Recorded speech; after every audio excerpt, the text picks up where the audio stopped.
C'est la Russie qui détruit les infrastructures portuaires en Ukraine et qui détruit des centaines de milliers de tonnes de céréales. Alors je redirai à l'occasion de cette réunion du Conseil de sécurité notre détermination à mettre cette agression en échec, car si nous la laissions réussir, ce seraient d'autres agressions qui se produiraient là ou ailleurs. Nous aiderons l'Ukraine, vous le savez, aussi longtemps qu'il le faudra, en lui donnant les moyens de se défendre et les moyens de se reconstruire. Nous nous assurerons que la Russie rende des comptes pour les crimes qu'elle commet en Ukraine. Nous soutiendrons aussi la préservation de la sûreté des centrales nucléaires civiles ukrainiennes menacées par l'occupation russe. Nous maintiendrons notre action de solidarité au bénéfice des pays que les actions russes fragilisent sur le plan de la sécurité alimentaire. Et enfin, nous aiderons l'Ukraine à faire valoir la vision pour la paix que porte le président Zelensky, car voyez bien que l'Ukraine, même agressée, est là seule à proposer un plan de paix. Elle est prête à travailler avec tous les pays de bonne volonté qui, comme nous, veulent défendre la Charte des Nations Unies, la paix et la sécurité internationale. Je vous remercie. Thank you very much, Madam Minister. Edith Lederer from the Associated Press. There's been another conflict taking place this week in Europe. Azerbaijan launched an offensive against Armenian positions in Nagorno-Karabakh. There's been a ceasefire declared, but how serious is this for Europe and for France? Thank you for your question. I'll answer in French, if I may, if you allow me to do so. Dès hier, Madame, la France a condamné l'offensive militaire russe, pardonnez-moi, que mène l'Azerbaïdjan au Haut-Karabakh. Dès hier, la France a condamné l'offensive militaire menée par l'Azerbaïdjan au Haut-Karabakh. Il y a, vous le dites, des victimes civiles, comme nous le craignons. Un cessez-le-feu, en effet, semble avoir été établi. Nous verrons si c'est bien le cas. Je voudrais surtout insister sur une perspective plus large. La France a toujours soutenu et soutient une solution négociée, garantissant aux populations arméniennes du Haut-Karabakh leur droit à vivre en paix, dans le respect de leur histoire, dans le respect de leur culture. Et bien sûr, cette garantie ne peut pas résulter d'un diktat. Nous tenons, je l'ai dit hier, mais je le répète, nous tenons l'Azerbaïdjan pour responsable du sort des populations.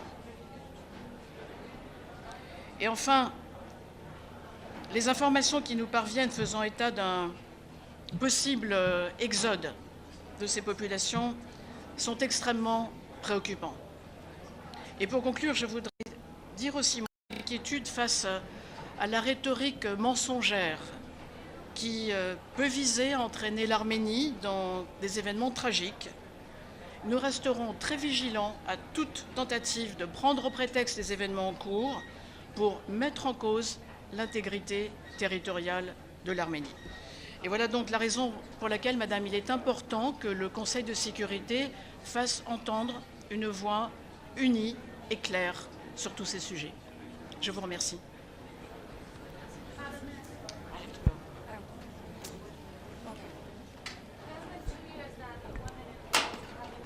To go to school in Afghanistan. Do you think the international community needs to take a more concrete step towards rights in Afghanistan? We do care about this awful issue. We do act, as a nation, as France tries to do very visibly.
The 9,421st meeting of the Security Council is called to order. The provisional agenda for this meeting is maintenance of international peace and security, upholding the purposes and principles of the United Nations Charter through effective multilateralism, maintenance of peace and security of Ukraine. The agenda is adopted.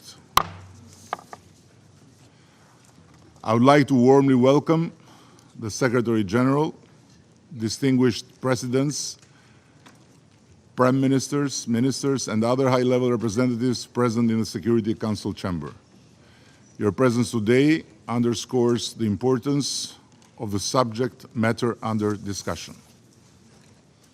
In accordance with Rule 37 of the Council's Provisional Rules of Procedure, I invite representatives of Argentina, Australia, Austria, Belarus, Belgium, Bosnia and Herzegovina, Bulgaria, Canada, Chile, Croatia, Czechia, Denmark, Estonia, Germany, Greece, Guatemala, Hungary, India, Indonesia, Ireland, Italy, Kuwait, Latvia, Liechtenstein, Lithuania, Mexico, Montenegro, the Kingdom of the Netherlands, North Macedonia, Panama, Poland, Portugal, Qatar, the Republic of Korea, Romania, Sierra Leone, Slovakia, Slovenia, South Africa, Spain, Turkey, Ukraine, and the Bolivarian Republic of Venezuela to participate in the meeting. In accordance with Rule 39 of the Council's Provisional Rules of Procedure, I also invite the following briefers to participate in this meeting. His Excellency Mr. Charles Michel, President of the European Council. His Excellency Mr. Bujar Osmani, Chairperson in Office of the Organization for Security and Cooperation in Europe. And His Excellency Grand Chancellor Riccardo Paterno di Montecupo, Sovereign Order of Malta. It is so decided. I also propose that the Council invite His Excellency Archbishop Paul Richard Gallagher, Secretary for Relations with States and International Organizations of the Holy See, to participate in the meeting, in accordance with the Provisional Rules of Procedure and the previous practice in this regard. There being no objection, it is so decided.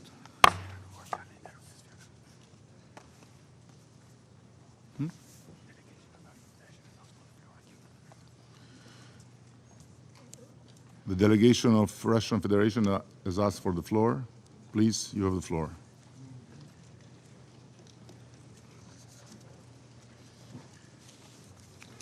Mr. President, you were hasty in saying the words, "it is so decided." We had two questions.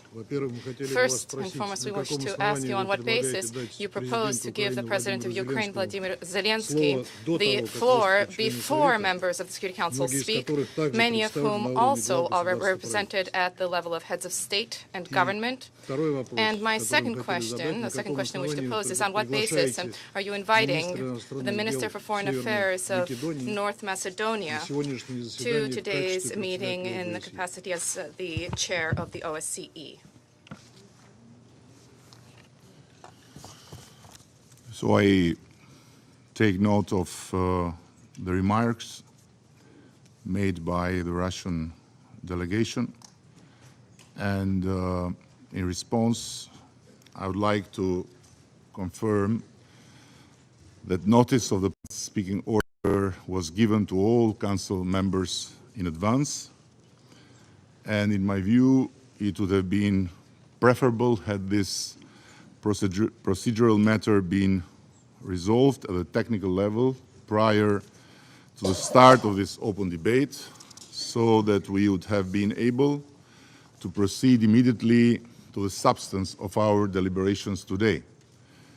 I wish to recall that paragraph 33 of Presidential Note S 2017-507, agreed by consensus, states, and I quote, "When non-members are invited to speak to the Security Council, those who have a direct interest in the outcome of the matter under consideration may speak prior to Council members if appropriate." End of quote. Given the subject of today's open debate, we believe that inviting President Zelensky to speak before Council members amply confirms to paragraph 33. Moreover, giving the floor first to President Zelensky will provide the opportunity for Council members and the other member states participating today in such impressive numbers to respond to his remarks. Previously, in February of this year, the Russian delegation raised the same issue and was assured by then the Council President that ample precedents exist of non-Council member states taking the floor before Council members. Several cases were cited at that time, and others could be mentioned. I would add that at each of the previous 5 Security Council meetings in which President Zelensky was invited to participate, he spoke before Council members. I want to assure our Russian colleagues and everyone here that this is not a special operation by the Albanian presidency, but a continuation of a long and well-established practice of this Council, and today's speaking order therefore is in full conformity with the Council's guidelines and practices. As for the second question, I have a certain difficulty to understand what's the problem, because OSCE has an important role and is here because of its contribution to this meeting considered of essence. Yes, the OSCE representative here is an Albanian from North Macedonia, but if you would be more explicit what's the problem, I would be happy to help you. With pleasure, Mr. President. We do not believe that the arguments that you have advanced are compelling. There are a number of the members of the Security Council that will be represented in the hall today at the head of state level. You tried to explain why the Ukrainian president is being prioritized. However, the procedure, this has nothing to do with the procedure for the Security Council. You can understand the logic.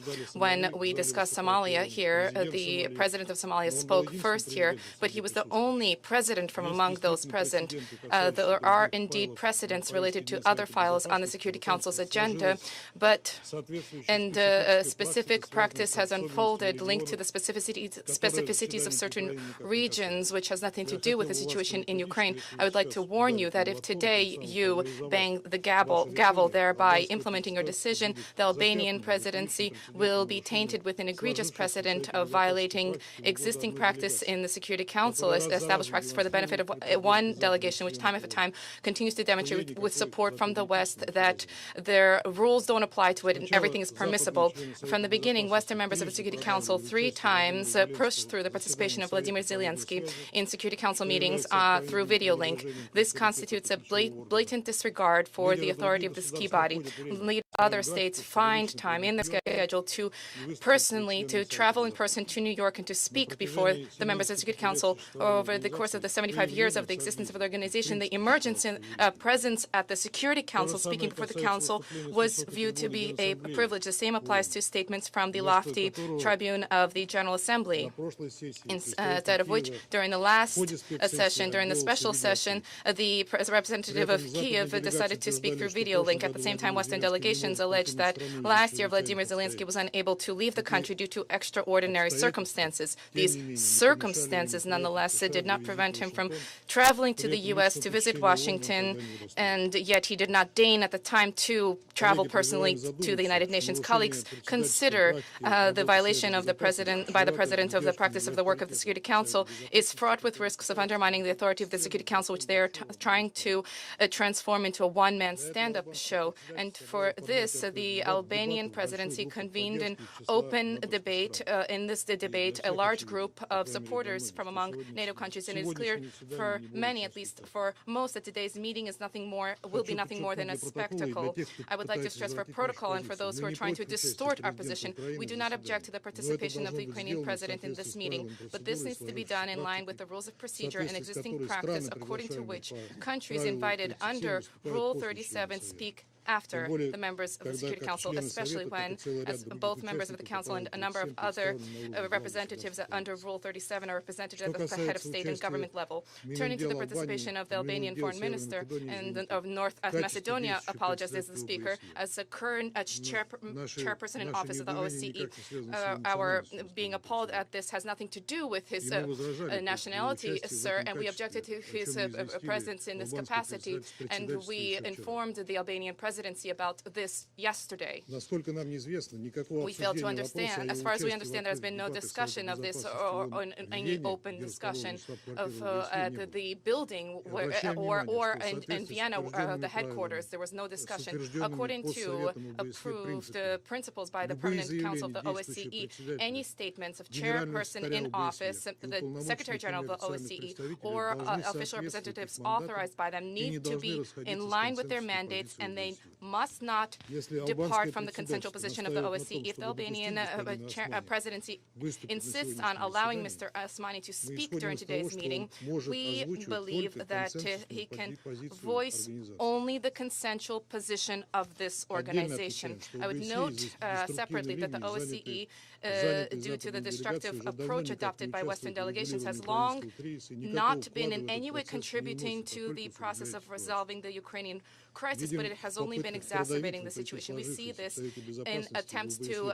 advance and push through in a way that runs counter to practice. Mr. Osmani's participation by Western delegations, their attempt to advance one-sided rules of the game as part of the rules-based order. We urge members of the Security Council to adopt a principled position in this issue and to speak out against such approaches. We regret that the Albanian presidency has demonstrated blatant disregard for consensual and practices of the Security Council. They have placed their NATO political and ideological beliefs above the obligations of the President of the Security Council, which is a guardian for the procedures and should adopt an impartial position. Unfortunately, the Albania has been unable to manage this today. Thank you. I must say that coming from you, all this lecture of violating the rules in this building is quite an impressive shoot.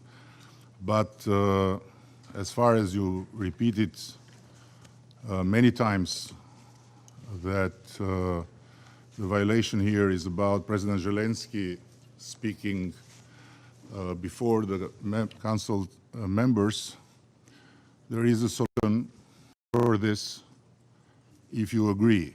You stop the war and President Zelensky will not take the floor. So what made him here important and what makes important for all of us to hear him first and then discuss is made from you, not from us. Thank you very much. I take note and we'll continue with our session. You want the floor again? Okay.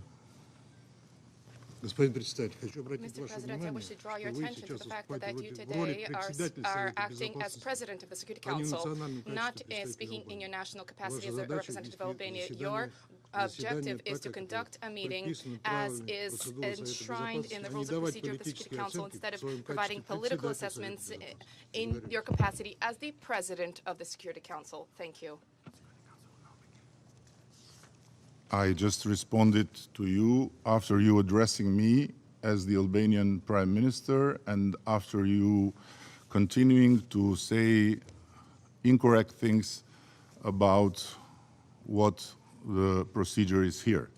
If you don't want me to answer as an Albanian Prime Minister, don't provoke me as such. Anyhow, let's keep going now. The security, again, okay? Mr. President, I turn to you only as the President of the Security Council. Not once did I turn to you as the Prime Minister of Albania. Once again, I stress, I'm engaged in a procedural dialogue with you, not in a substantive dialogue. Please refrain from political assessments at the beginning of your statement at the Council. Yeah, it was you that talked about NATO, about Albania being in NATO, about NATO countries coming here, so all this has nothing to do with my role as President of the Council. Anyhow, can we now, with your permission, continue normally the session? Thank you very much. The Security Council will now begin its consideration of item 2 of agenda. I wish to draw the attention of Council members to document S 2023/653, a letter dated 6 September 2023 from the Permanent Representative of Albania to the United Nations addressed to the President of the Security Council. I now give the floor to the Secretary General, His Excellency Mr. Antonio Gutierrez.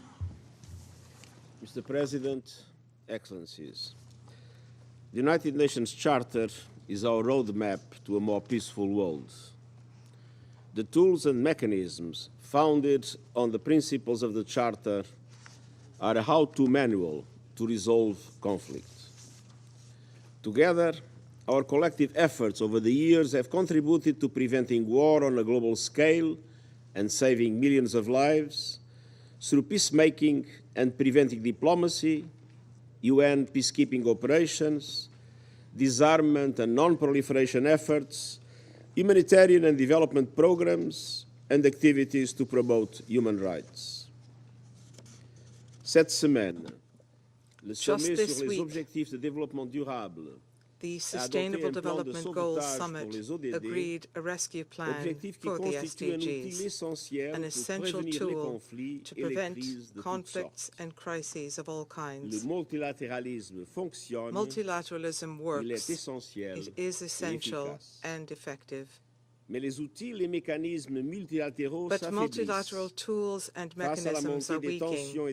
In the face of rising geopolitical tensions and challenges, some are failing, while others, frameworks that are urgently needed, do not yet exist. The number of conflict-related deaths last year almost doubled. UN peace operations are under unprecedented strain. Nuclear disarmament is at a verge of standstill, and there are no adequate global frameworks to address the security threats posed by new technologies. I urge governments to go further and do better to recommit to their obligations under the UN Charter, to use the full range of diplomatic tools that it provides, to prioritize the prevention of conflict and crises, and to consider the proposals for new frameworks and tools in the new agenda for peace. Mr. President, Russia's invasion of Ukraine, in clear violation of the United Nations Charter and international law, is aggravating geopolitical tensions and divisions, threatening regional stability, increasing the nuclear threat, and creating deep fissures in our increasingly multipolar world. All this comes at a time when cooperation and compromise for multilateral solutions are needed more than ever to tackle challenges from the climate crisis to unprecedented levels of inequality to disruptive technologies. The United Nations organs have been clear in condemning the war. The General Assembly overwhelmingly approved a resolution demanding that Russia leave Ukraine, and the second rejected Russia's effort to annex Ukrainian territory. I have consistently and repeatedly called for a just and sustainable peace in Ukraine, in line with the Charter and international law, for Ukraine, for Russia, and for the world. Russia's invasion was followed by relentless, systematic attacks against civilians and civilian infrastructure and services, including health and education facilities. The war has killed or injured tens of thousands of civilians, destroyed lives and livelihoods, traumatized a generation of children, torn families and communities apart, devastated the economy, and turned vast areas of farmland into deadly minefields. Attacks on civilians and civilian infrastructure must stop immediately. Nearly half of Ukraine's population, some 18 million people, need humanitarian assistance and protection. More than 6 million Ukrainians have fled the country. The United Nations has worked collectively to mitigate the impact on people, both in Ukraine and around the world, and to support civilians. Our humanitarian programs have stepped up, distributing aid to more than 8 million people this year, in partnership with over 450 humanitarian organizations, half of them Ukrainian. The International Atomic Energy Agency has established a presence at Zaporizhia nuclear plant and other major Ukrainian nuclear sites to monitor safety, security, and safeguards. Together with the International Committee of the Red Cross, we successfully organized the evacuation of civilians from the Azovstal steel plant in Mariupol last year. Evidence of shocking and widespread human rights violations has been documented by UN agencies, including conflict-related sexual violence, arbitrary detentions, summary executions, mostly by the Russian Federation, and the forcible transfer of Ukrainian civilians, including children, to territory under Russian control or to the Russian Federation. This documentation is vital for accountability. And accountability for all human rights violations is crucial in line with international norms and standards. Mr. President, the war contributed to an unprecedented surge in global food prices, threatening millions with hunger and poverty. Starting in July 2022, we succeeded in mitigating that impact through the Black Sea Initiative and the Memorandum of Understanding between the UN and the Russian Federation. During its one-year period of operation, the Black Sea Initiative, together with Memorandum of Understanding on facilitating exports of Russian food products and fertilizers, helped to reduce global food prices by over 23% from the record high reached in March last year. The Black Sea Initiative enabled the export of 33 million metric tons of grain and foodstuffs and allowed the World Food Programme to transport 725,000 metric tons of wheat for humanitarian aid to countries including Afghanistan and Somalia. Under the Memorandum of Understanding, the United Nations delivered solutions on several of the most challenging areas of trade facilitation for Russian food and fertilizers, with continuous work on the remaining issues. We deeply regret that Russia ended its participation in the Black Sea Initiative in July of this year, and that immediately upon leaving, Russia launched a bombardment of Ukrainian ports and grain storage facilities on the Black Sea and the Danube River. Attacks against terminals and grain stores are unacceptable, and such assaults must end. Civilian shipping in the Black Sea has also been threatened. Further escalation could instantly shock the markets and destabilize the region. Volatility and uncertainty have already returned to international grain markets, while supplies from the harvest in Ukraine pile up. The bombardment is also undermining our efforts in the implementation of the Memorandum of Understanding with the Russian Federation. It has led many of those whose goodwill is needed, notably in the private sector, to question whether there is any real interest in returning to the Black Sea Initiative. We remain engaged with all parties, aiming to ensure safe and secure exports of grain and fertilizer from Russia and Ukraine, and these must be put on a stable footing without the repeated threat of interruption. I'm grateful to the government of Turkey for its contributions and urge all member states to support our efforts. Mr. President, the United Nations continues to work towards a just and lasting peace in Ukraine, in line with the Charter, international law, and the resolutions of the General Assembly. I urge all countries to do their part to prevent further escalation and to lay the foundations for sustainable peace. We are fully committed to the sovereignty, independence, and territorial integrity of Ukraine within its internationally recognized borders. This war is already causing limitless suffering. Its continuation risks further perilous escalation. There is never an alternative to dialogue, diplomacy, and a just peace. Thank you. I thank the Secretary General for this briefing, and I now give the floor to His Excellency Mr. Volodymr Zelensky, President of Ukraine. Thank you so much. Дуже дякую. Thank you.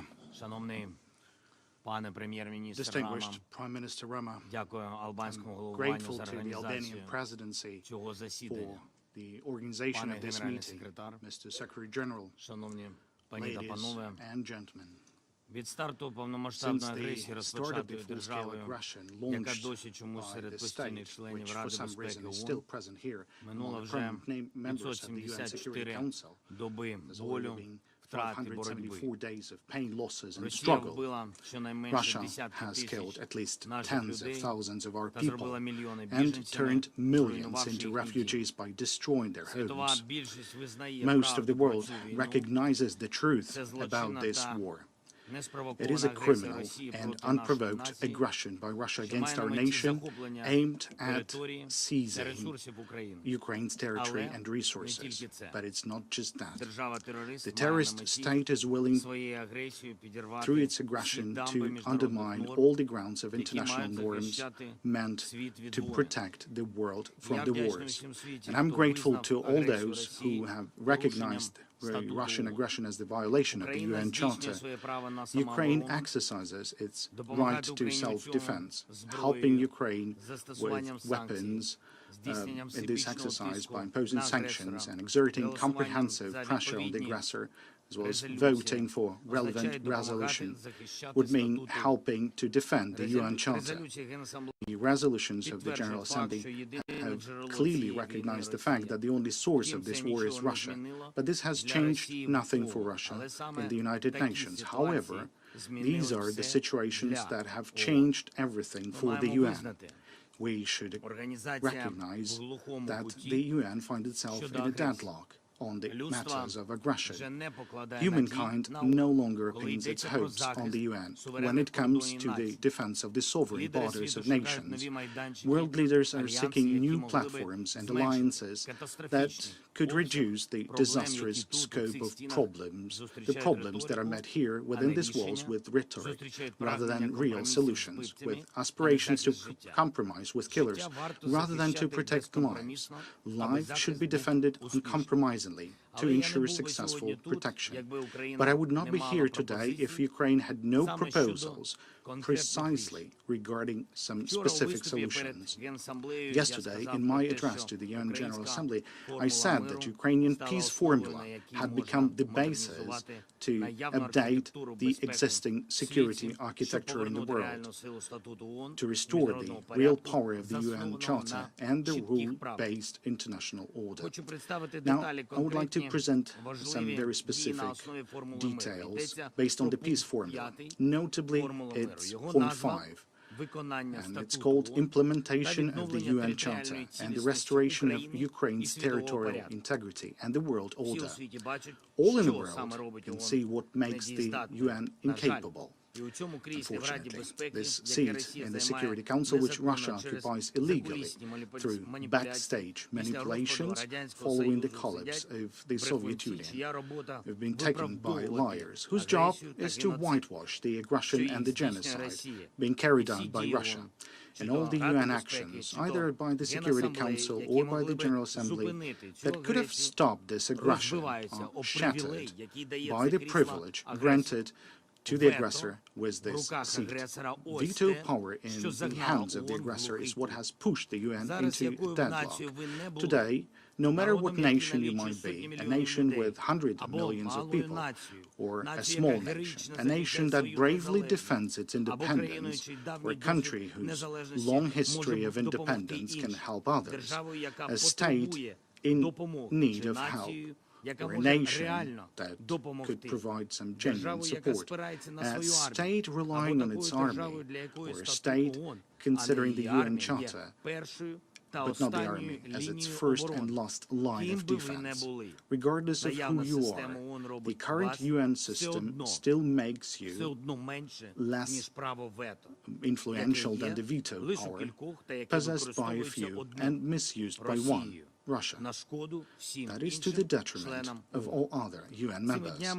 These days, in the General Assembly, we can hear the word inequality too often. Inequality is mentioned by different nations, both larger and smaller. It is precisely inequality that renders the UN ineffective. I regret that so far the UN Security Council is just the largest and the most visible platform in the world. I believe, and I know that the UN is capable of more. I'm confident that the UN Charter can actually work for the sake of peace and security globally. However, for this to happen, the years-long discussions and projects on UN reform must be translated into a viable process of UN reform. And it should not be only about representation here in the Security Council. The use of veto power, that is what requires the reform. And this could be a key reform. That is something that can restore the power of the UN Charter. Ladies and gentlemen, 574 days of the full-fledged Russian aggression means 574 reasons for changes in this chamber. And the numbers of votes in favor of these challenges actually amounts to billions. The absolute majority of people in the world want to live in the world free of aggression. In contrast to all of us, there's only a few obsessed individuals in Moscow. Veto right should not serve those who are obsessed with hatred and war. What we observe in the United Nations is an increasing support for the idea that in cases of mass atrocities against human rights, veto power should be voluntarily suspended. But we can also observe that Russia will not give up this stolen privilege voluntarily. Therefore, the UN General Assembly should be given a real power to overcome the veto. This will be the first necessary step. If it is impossible to stop the war because all efforts are vetoed by the aggressor, or those who condone the aggressor, it is necessary to bring this issue to the attention of the General Assembly. In the event of two-thirds of the votes reflecting the will of nations from Asia, Africa, Europe, both Americas, and the Pacific region, in other words, a global qualified majority, the veto should be effectively overcome, and such resolution of the General Assembly must be legally binding for all member states. The second step, the UN Security Council must be fully accountable to the nations of the world. I welcome the proposals of various leaders to expand the representation of nations in the Security Council. The composition of the permanent members of the Security Council should reflect the current realities and justice. Ukraine considers it unjust when billions of people do not have their permanent representation in the Security Council. The African unity must be here permanently. Asia deserves broader permanent representation. It cannot be considered normal when nations like Japan, India, or the Islamic world remains outside the permanent membership of the Security Council. One should take into account the changes that have taken place in Europe, notably that Germany has become one of the key global guarantors of peace and security. This is a fact. Therefore, it is also a matter of fact that Germany deserves a place among the permanent members of the Security Council, that America must be represented here permanently, and the Pacific states as well. However, we should not confine our attention to those in top seats only. There is a need to expand the participation and access to the activities of the UN Security Council and subsidiary bodies for all members of the UN General Assembly who are not recognized as aggressors. At the same time, any participation of the Security Council membership should be suspended for a period of time when such a state resorts to aggression against another nation in violation of the UN Charter. The third step. There is a need for a system to prevent aggression through early response to actions violating territorial integrity and sovereignty of states. It is time to do that. The nations of the world should agree on such a mechanism for responding to aggressions to protect others that everyone would want for their own security. The Russian invasion of Ukraine has shown what can serve such a mechanism. Among other things, powerful sanctions against the aggressor. Not only at a stage when Bucha has already happened, but also at the stage of the build-up of the invasion army. Anyone who wants to start a war should see before their fatal mistake what exactly they will lose when the war would start. The issue of applying such preventive sanctions should be automatically submitted for consideration of the UN Security Council when any member of the UN General Assembly reports a threat of aggression. Ukrainian soldiers now are doing at the expense of their blood what the UN Security Council should do by its voting. They're stopping aggression and upholding the principles of the UN Charter. And now talking about the territorial integrity. This is an element of both the UN Charter and our peace formula that is inextricably linked to the issue of cleaning the territory from the occupiers. Occupation is an inexhaustible source of dynamite under the international rule-based order. So I will provide examples of concrete steps to be taken for the security architecture to be strong, using Ukraine as an example. Very specific things, just like Ukrainians. First, complete withdrawal of all Russian troops and military formations, including the Russian Black Sea Fleet or its leaky remnants, as well as the withdrawal of all mercenaries and paramilitary formations of Russia from the entire sovereign territory of Ukraine within our internationally recognized borders as of 1991. Second, full restoration of Ukraine's effective control over the entire state border and exclusive economic zone, including in the Black and Azov Seas, as well as in the Kerch Strait. In fact, only the implementation of these 2 points will result in an honest, reliable, and complete cessation of hostilities. Ladies and gentlemen, reform of such international institutions were made following tragedies, following major wars. We should not wait for the aggression to be over. We need to act now. Our aspiration for peace should drive the reform. As I was preparing the Ukrainian peace formula, I underpinned its points by the principles of the UN Charter. Only the principles of the UN Charter and resolutions adopted by the General Assembly. This is precisely what enables the Ukrainian peace formula to become global. The nations that engage with the formula realize that they're working for the rule-based international order, for the protection of territorial integrity and sovereignty of states, protection of human rights, prevention of aggression, and genocidal policy. Naturally, the epicenter of such efforts should be in this very chamber, the UN Security Council chamber, and even to the greater extent in the General Assembly Hall. If reform of UN institutions is necessary for that, then we should not be afraid of such reform. We are ready to work together with UN members who have joined the peace formula to work on relevant draft resolutions and amendments to the UN Charter.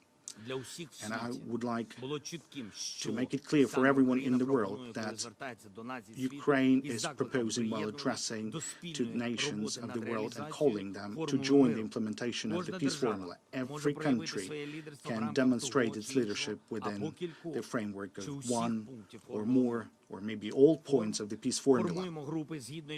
We can establish groups based on the points of the peace formula, where national security advisors to heads of states and diplomatic representatives work. Now, these groups are tasked to elaborate a list of decisions and legislative proposals to be implemented in order for the relevant point of the peace formula to be fulfilled. We're ready to hold 10 conferences at the level of advisors, and in accordance with the 10 points of the peace formula, then a summit on the level of leaders. Later, these drafts would be prepared and submitted for consideration by heads of states at the respective summit. Thereby, all nations of the world that respect peace can actively participate in restoration of peace.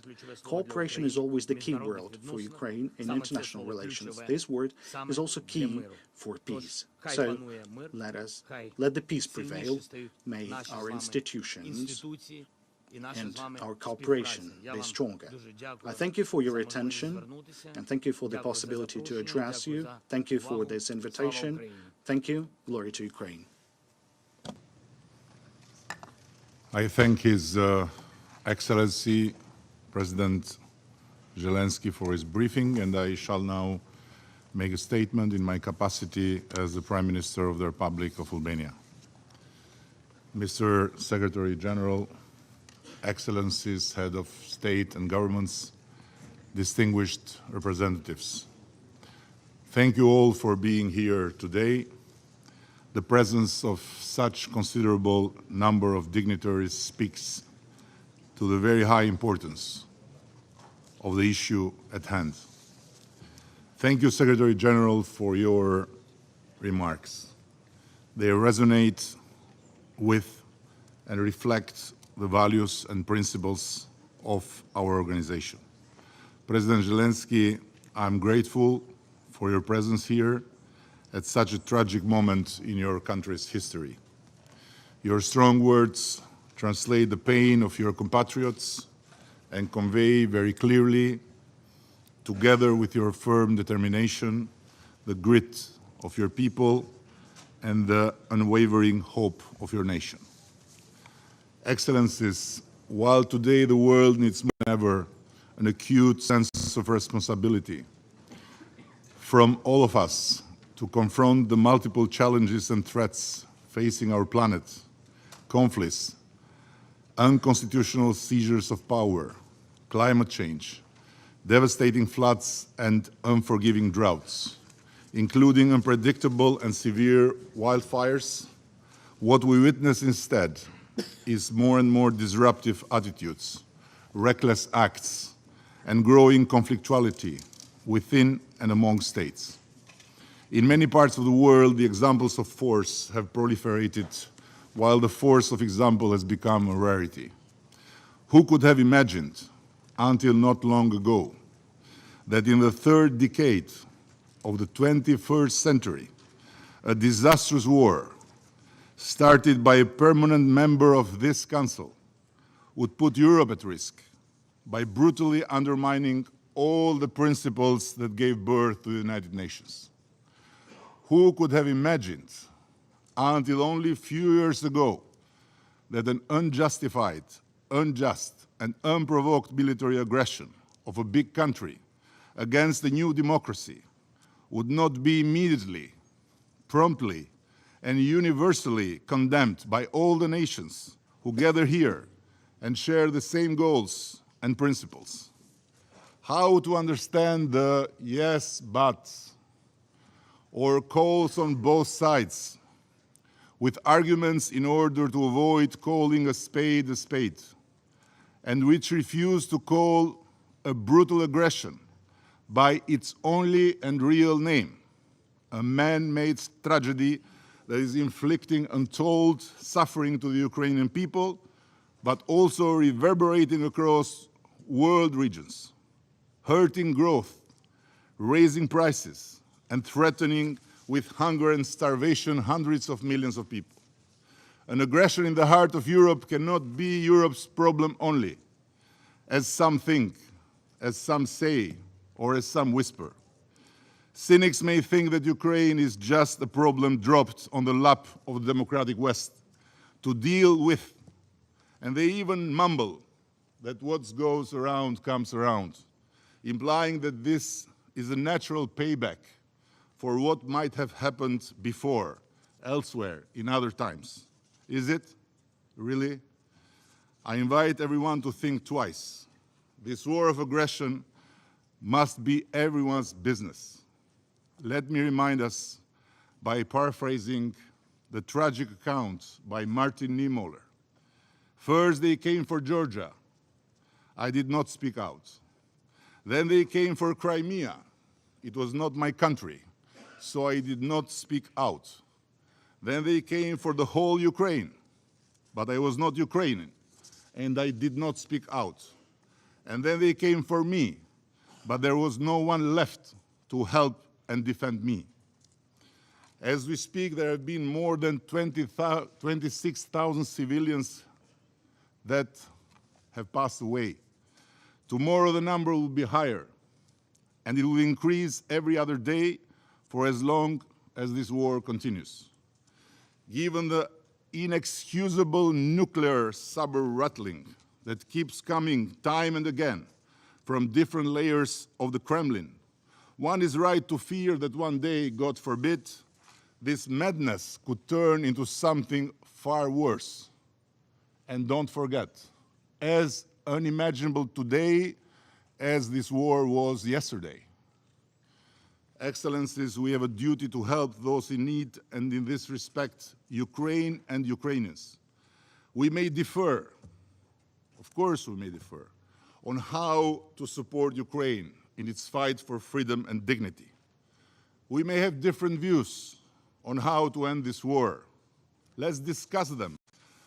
But it would be an insult to the intelligence of this organization if we fail to unanimously recognize and say loudly who is the aggressor and who is the aggressed. It is the same sharp difference between war and peace as Tolstoy would remind you. Go back and read him. If we fail to admit this crystal clear truth, we are not only letting down Ukraine and its people, we are failing our core responsibility, compromising the future, and betraying all our children, from Brazil to Spain, from the Arctic to the Southern Pole. The struggle of Ukraine is also the struggle of everyone who aspires to live in a world where nations are free and equal, where territorial integrity is undisputable and their right to live in peace is unquestionable. The contrary is not only short-sighted, but utterly dangerous for everyone under this roof. This is why everyone has to do its part. Albania is a small country. Our continued support to Ukraine may not change the dynamics on the battleground, but it contributes to not rewarding aggression, to not accepting annexation, and not letting the obvious become dubious. And again, I repeat, we may differ on how to deal with this. We may have different views on how to go towards peace. But how possibly we can have different views on who is the aggressor and who is the aggressed? Excellence, le devoir principal. Excellencies, the main duty of the Security Council is to act decisively on behalf of the entire world and in the service of the world. We can well understand those who are many in number who ask, what is the Security Council doing? The abusive use of the right to veto, sadly, has held the Security Council hostage. It has paralyzed the Council, but it has not reduced it to silence. As we can see, the proof is here in this meeting. The force of rules and values bring us together. They should not be replaced by rules of force and the rejection of values. The world is dangerously tipping into what could become a tragedy for all of us. Recalling the experience of the Western Balkans, we have seen where the path of brutality can lead to, and the tremendous costs it brings for all, including for the perpetrators. History has confirmed that those who saw war as a shortcut to achieve their goals ended up regretting it forever. Russia has tried many times to use, or better, misuse, the changed reality in the Western Balkans, particularly the birth of the Republic of Kosovo, to justify their neo-imperial dreams and the subsequent nightmare they have exported in Ukraine. No matter how hard one may try, Kosovo, whose independence has been sanctioned by the International Court of Justice, Chapter 14 of this Charter of United Nations, International Court of Justice, cannot serve as a pretext for territory grab or illegal annexations.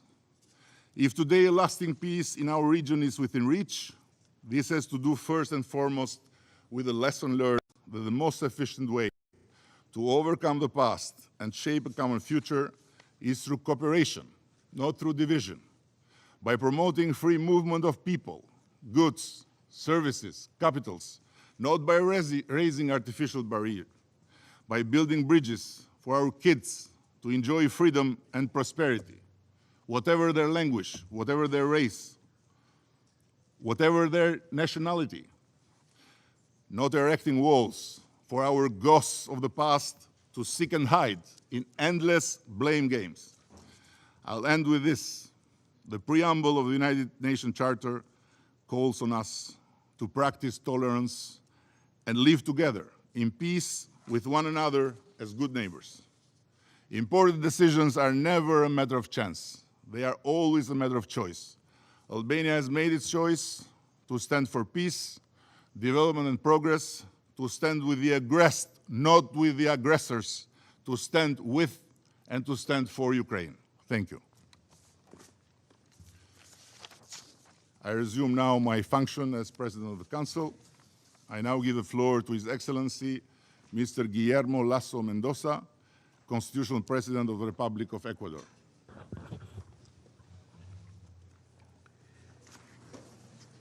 Su Excelencia Edi Rama, Your Excellency Edi Rama, Prime Minister of the Republic of Albania and President of the Security Council. Permítame primeramente felicitarlo por la impecable conducción del Consejo de Seguridad. I would like to thank you for your conduct of the Security Council during this month. It has been almost 19 months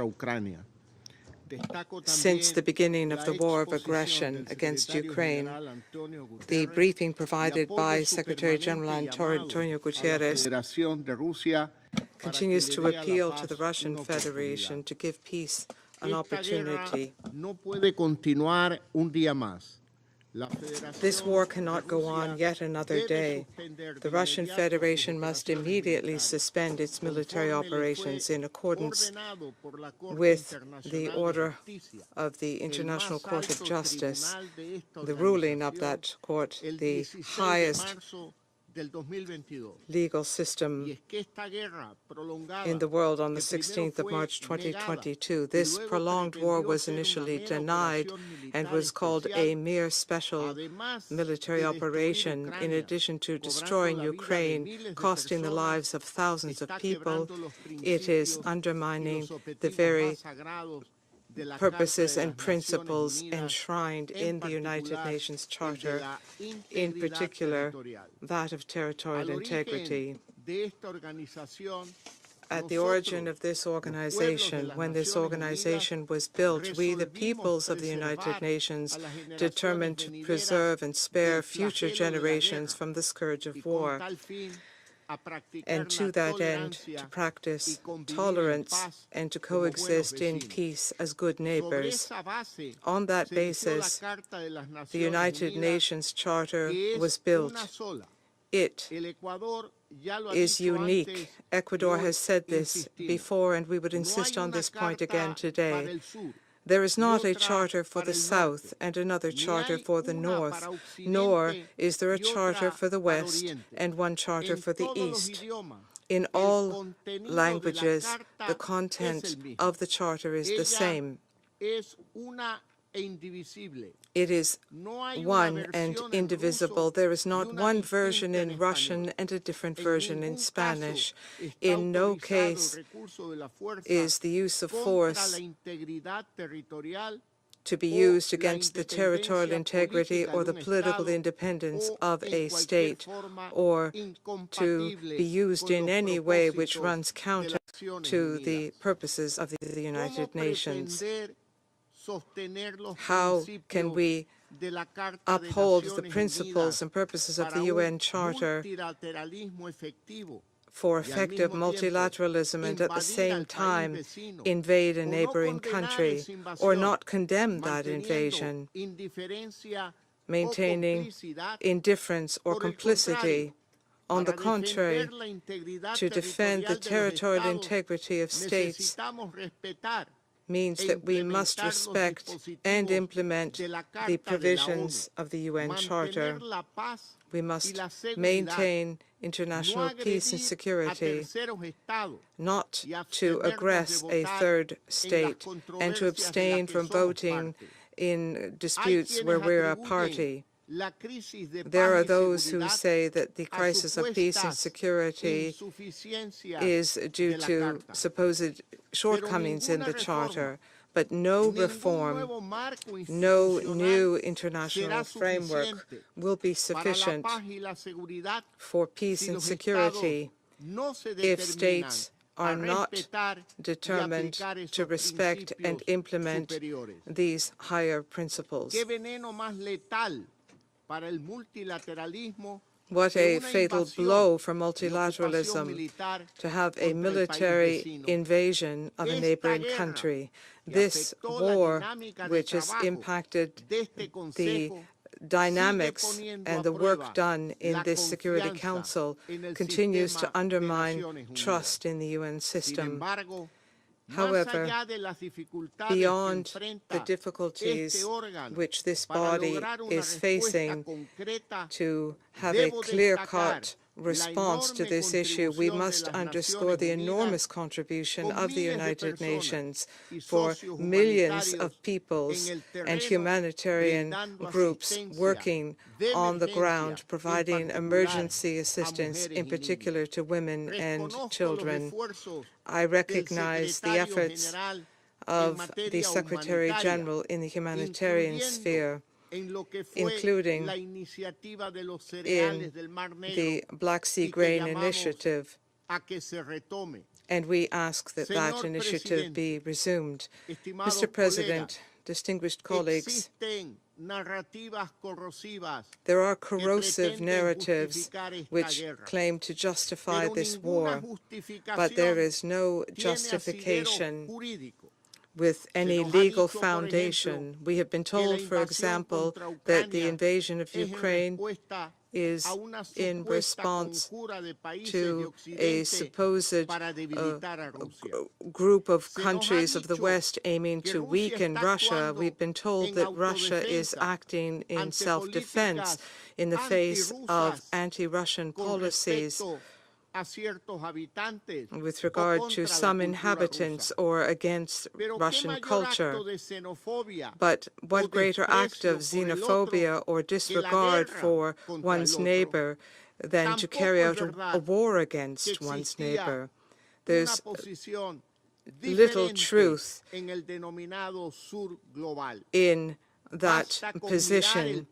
We need only look at the pattern of voting in the General Assembly when resolutions have been adopted on the territorial integrity of Ukraine with a vast, clear majority. Of course, there is no veto which can halt the force of the General Assembly when it comes to defending the territorial integrity of its members. And this majority is not a majority of alliances or partnerships, as some claim. Ecuador rejects any invasion, regardless of the country committing that invasion. Moreover, and in particular, if that country holds a permanent seat in this body. The Secretary General, Boutros Ghali, affirmed solo un poder that puede imponer only el a orden a power un can caos. impose order on Es chaos. el poder de los It is the principios power que of trascienden las percepciones principles which cambiantes transcend de la changing conveniencia perceptions a of corto plazo. coexistence in the short term. Señores y señoras, Ladies and gentlemen, entre los cientos de miles de among the personas hundreds of thousands of huido de la people guerra, who have fled war, estaban cerca there de were un some, millar de ecuatorianos, muchos de los cuales debimos there were evacuar many en el marco de Ecuadorians, operaciones many de of them emergencia had to con un flee equipo de through apoyo emergency operations Ucrania with y a los support países team vecinos.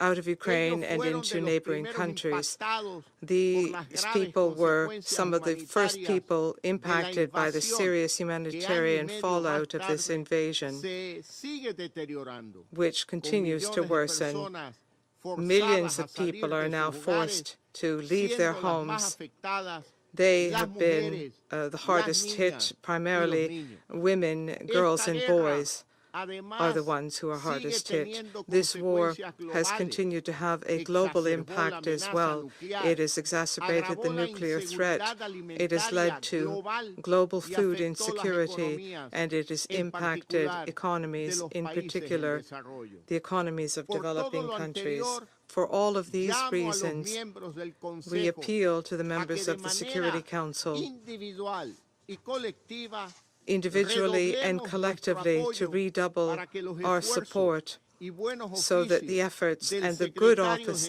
general of the puedan Secretary General profundizarse en lo can humanitario y en lo político, be played de out manera on the que se humanitarian and pueda political avanzar fronts so sin that más demora we can hacia una work paz towards justa, just basada en la peace integridad based territorial on territorial integrity de la and Carta on the de las principles of Naciones the UN Unidas. Charter Muchas immediately. Thank you very much. Thank you. Thanks to His Excellency Mr. Lasso Mendoza for his statement. I now give the floor to His Excellency Mr. Nana Addo Dankwa Akufo-Addo, President of the Republic of Ghana. Mr. President, I thank you for making me a part of this important meeting on how we can uphold better the purposes and principles of the United Nations Charter, with the unfortunate tragic events in Ukraine serving as a backdrop. I'm grateful to Secretary General Antonio Guterres for making a compelling case of the shared benefits we derive as member states when we choose to be peace-loving, as required by the Charter. Mr. President, none of us here in this chamber can claim not to be aware that our world is in a troubled place. The sharp differences in geopolitical competition among major powers and the intense convergence of the crises in the world, particularly of conflicts, climate change, inequality, unconstitutional changes of government, and unsustainable development, have undermined global trust and solidarity and unraveled the common logic that has prevailed since 1945, which is, it is better to suffer the inadequacies of the multilateral system for the greater good than to pursue the chaos of the unknown for national advantage. In this context, and being mindful of the reality that neither geographic boundaries nor political ideologies have been able to isolate any state from the burden of the prevailing crises, Ghana continues to hope in earnest for an end to the war against Ukraine and for the construction of a future marked by peaceful coexistence, mutual cooperation, and brotherly relations between the two neighboring countries. Indeed, the Russian Federation's aggression against Ukraine is plainly wrong. We have said so on many platforms. The war has had an increasingly devastating toll on the people of Ukraine and the rest of the world, particularly for those of us in Africa, and has challenged our shared values of international peace and security. The turnings of the war have constrained collective efforts in reintegrating multilateralism and impeded common approaches to confront effectively several complex challenges of our time. For those of us in Ghana, however, the unfolding situation is not a lost cause. Whilst we are rightfully distressed by what is happening around us, we believe that together we can still mitigate the challenges of the unknown if we are prepared to cooperate for a peaceful, careful, managed process of the reform of global institutions that would redistribute fairly responsibilities and authority to reflect the present realities of our world. We also believe that history has a lesson to teach, and the painful lessons of the two previous world wars inspired the solemn commitments made by the founders of the United Nations to refrain from the use of force in their relations among states. That common understanding to replace force and might with the rule of law, cooperation, and the peaceful settlement of disputes underpins the purposes and principles of the United Nations Charter and remains valid if we are to avoid a Hobbesian state of affairs in interstate relations. We must thus work together strongly to reverse the growing fragmentation of our world and the elevation of nationalist ideologies and actions above commonly accepted rules. Violation of sovereignty and territorial integrity of states and attempts to normalize such violations or selectively apply the rules of international law and the Charter would only undermine the promise of the past and the hope for future generations. It is in this regard that Ghana continues to be a firm advocate for dialogue and diplomacy in resolving the Russian war against Ukraine. We do not do so because of want of a resolution of the dispute at any cost, but united in our belief with many others, we believe the only pathway for a comprehensive, peaceful, and sustainable resolution of the dispute is one that must be just and based on the Charter of the United Nations and international law. In taking a principled position on the conflict in Ukraine, Ghana has been concerned about the ramifications of the war on the global community and multilateralism. We therefore welcome the opportunity that the new agenda for peace provides, which is to reset our common understanding on how, among others, we relate with each other as states, can reinforce the preemptory norms of international law that have provided us stability for almost 8 decades, and find new ways of addressing old challenges that continue to undermine states and the sovereignty of nations. Mr. President, in support of the choices we need to make for a renewed and inclusive multilateralism, I would want to share 3 key messages. Firstly, many of the organs and institutions established by the Charter, such as for the Security Council, continue to be relevant, but the Council's composition and working methods need renewal through the completion of the long outstanding reforms. In support of the Common African Position on Security Council reforms contained in the Azulwini Consensus, Ghana urges a transformation of the dialogue among member states to envisage an endpoint that delivers a Security Council that is representative and which also addresses the historical injustice done the continent of Africa. To overcome knotty discussions around the veto, we encourage the ongoing efforts to limit its use and the subsequent placement of a moratorium on its use that will lead progressively to its removal over a reasonable period of time. We cannot continue to have a Security Council that is structurally limited from being effective and yet demands universal acceptance for its decisions. As many other things in life, With changes, we need to adapt, and with authority comes a responsibility that must be kept. Secondly, the peace of the world is indivisible and integrated with all other global arrangements beyond our collective security. Our efforts of preventive diplomacy must be comprehensive and broad-based. We need to be aware that, for instance, inimical economic and financial policies have an enduring impact on peace, and that global policies in the structure and functioning of international institutions cannot remove the centrality of peace from their raison d'etre. We must strengthen in a comprehensive and integrated manner our efforts in preventing the outbreak of violence or resurgence of new conflicts. Thirdly and finally, multilateralism at the global level must be accompanied by effective regional partnerships, partnerships that help to anticipate better threats to our common humanity, which prioritize specific means for resolving differences, and which cuts across regions to enhance its effectiveness when required. When we fail to leverage fully the potential of regional bodies, we can only have ourselves to blame when multilateral efforts at the global level are unable to deliver.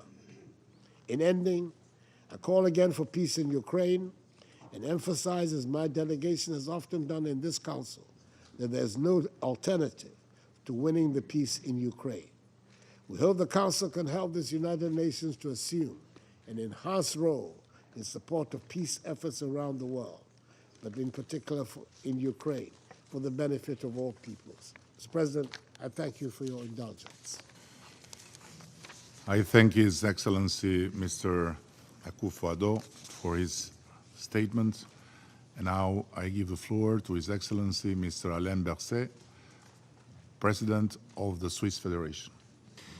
Merci beaucoup, Monsieur le Président. Tout d'abord pour avoir organisé ce Thank you, débat. first and foremost, for organizing this debate, and I also wish to take this opportunity to thank the Secretary General of the United Nations for his remarks. But beyond his remarks, I wish to thank him for his steadfast, unstinting commitment to the advancement of peace, the advancement of dialogue, and especially when it is most difficult.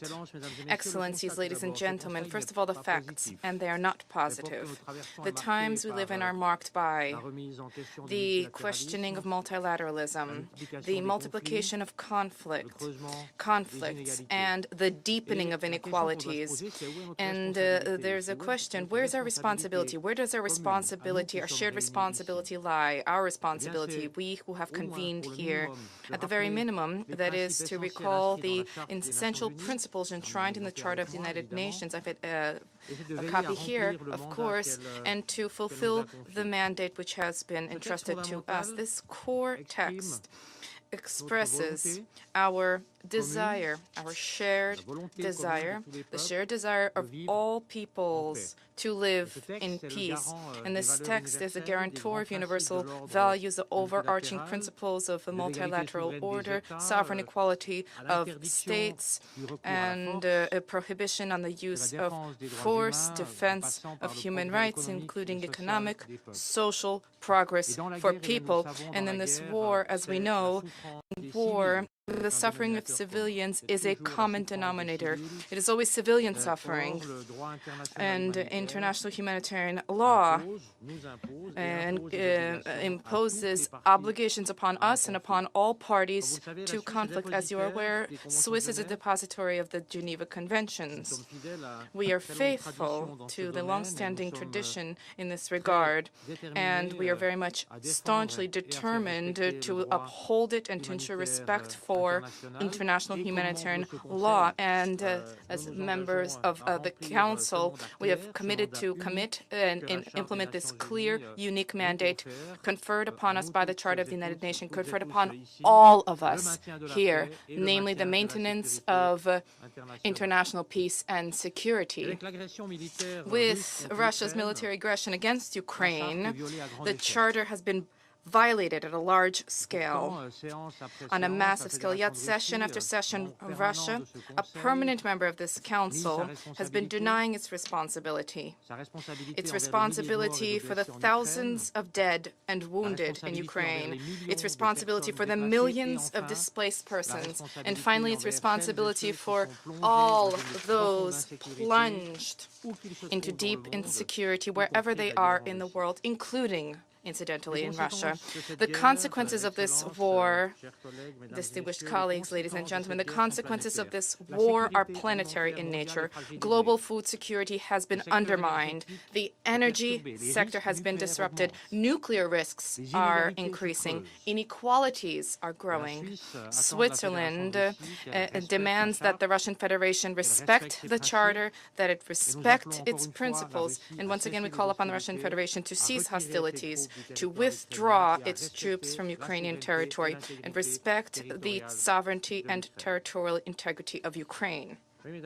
Ladies and gentlemen, while the mandate of the Security Council is clear, it is not always as effective as it should be, as one would desire. While the objective is to save lives, guarantee global security, reinforce stability, our discussions are bogged down on issues that fail to produce tangible results on certain issues. This Council must not squander the most precious asset at its disposal, the trust of those who rely on it, to work to guarantee them a life in dignity and peace. And we have the means to fulfill this mandate, as has been illustrated in the 26 resolutions that the Security Council has adopted since the month of January.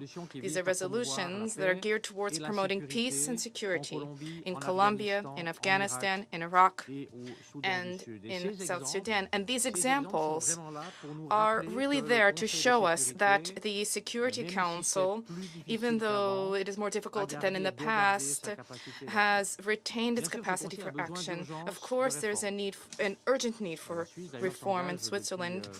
Has been committed for a number of years to greater and better representation, beginning with African countries, committed also to better working methods.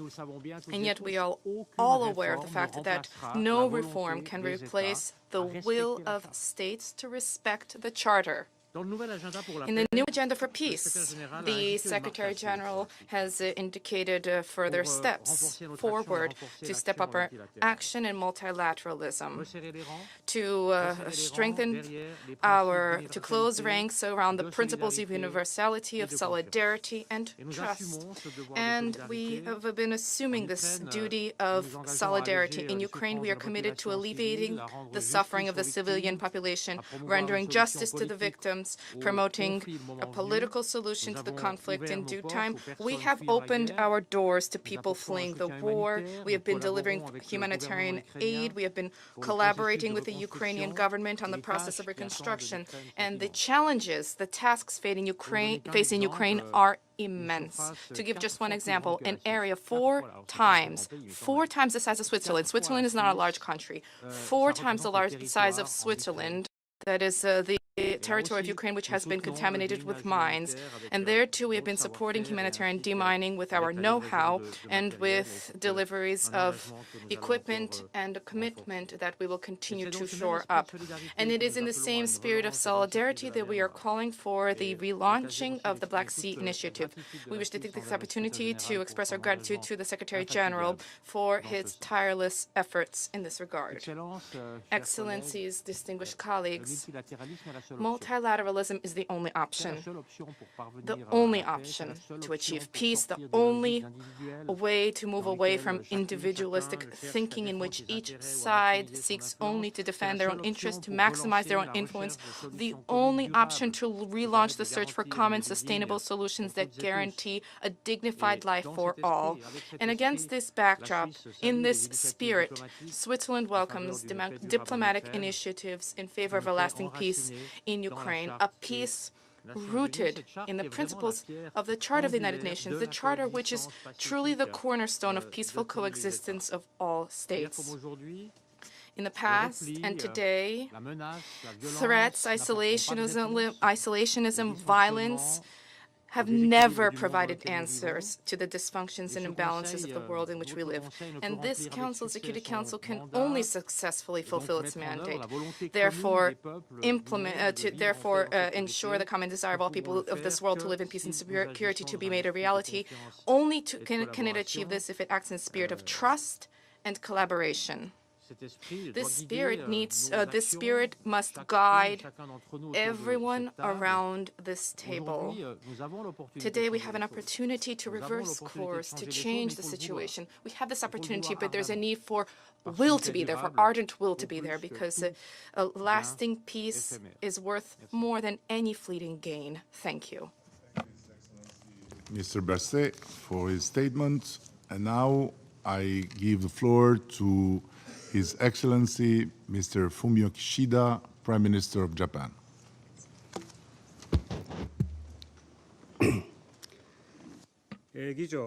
Mr. President, at the outset, I would like to commend the leadership of the Albanian Prime Minister Rama, for convening this high-level Security Council meeting on multilateralism and the situation in Ukraine. I also welcome the participation of President Zelensky of Ukraine. Today, the international order based on the rule of law is facing an unprecedented crisis and challenge. It is the Charter of the United Nations that is the foundation of international order. The Charter provides that the Security Council has primary responsibility for the maintenance of international peace and security. We are gathered here today because of the infringement of the rule of law by one of the permanent members of this very council. Mr. President, I visited Kyiv and Bucha in March of this year and also went to the sites of the tragedies. I will never forget the heartbreaking feelings I had at that time.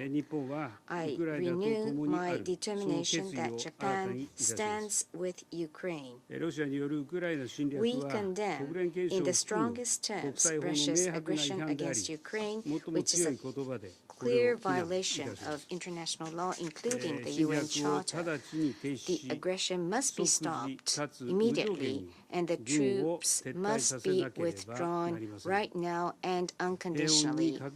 Any attempt to unilaterally change the peacefully established status of territories by force or coercion must not be tolerated anywhere in the world.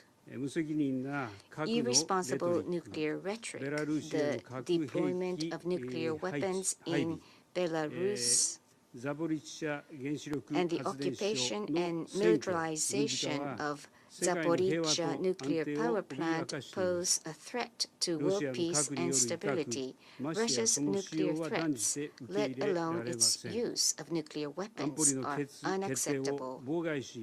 Abuse of the veto power to obstruct the decisions of the Security Council and undermine its credibility cannot be accepted by the international community.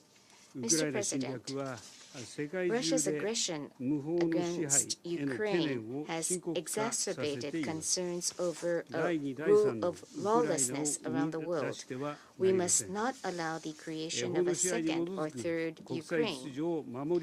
It is essential to achieve a comprehensive, just, and lasting peace in Ukraine conforming to the principles of the UN Charter in order to protect an international order based on the rule of law.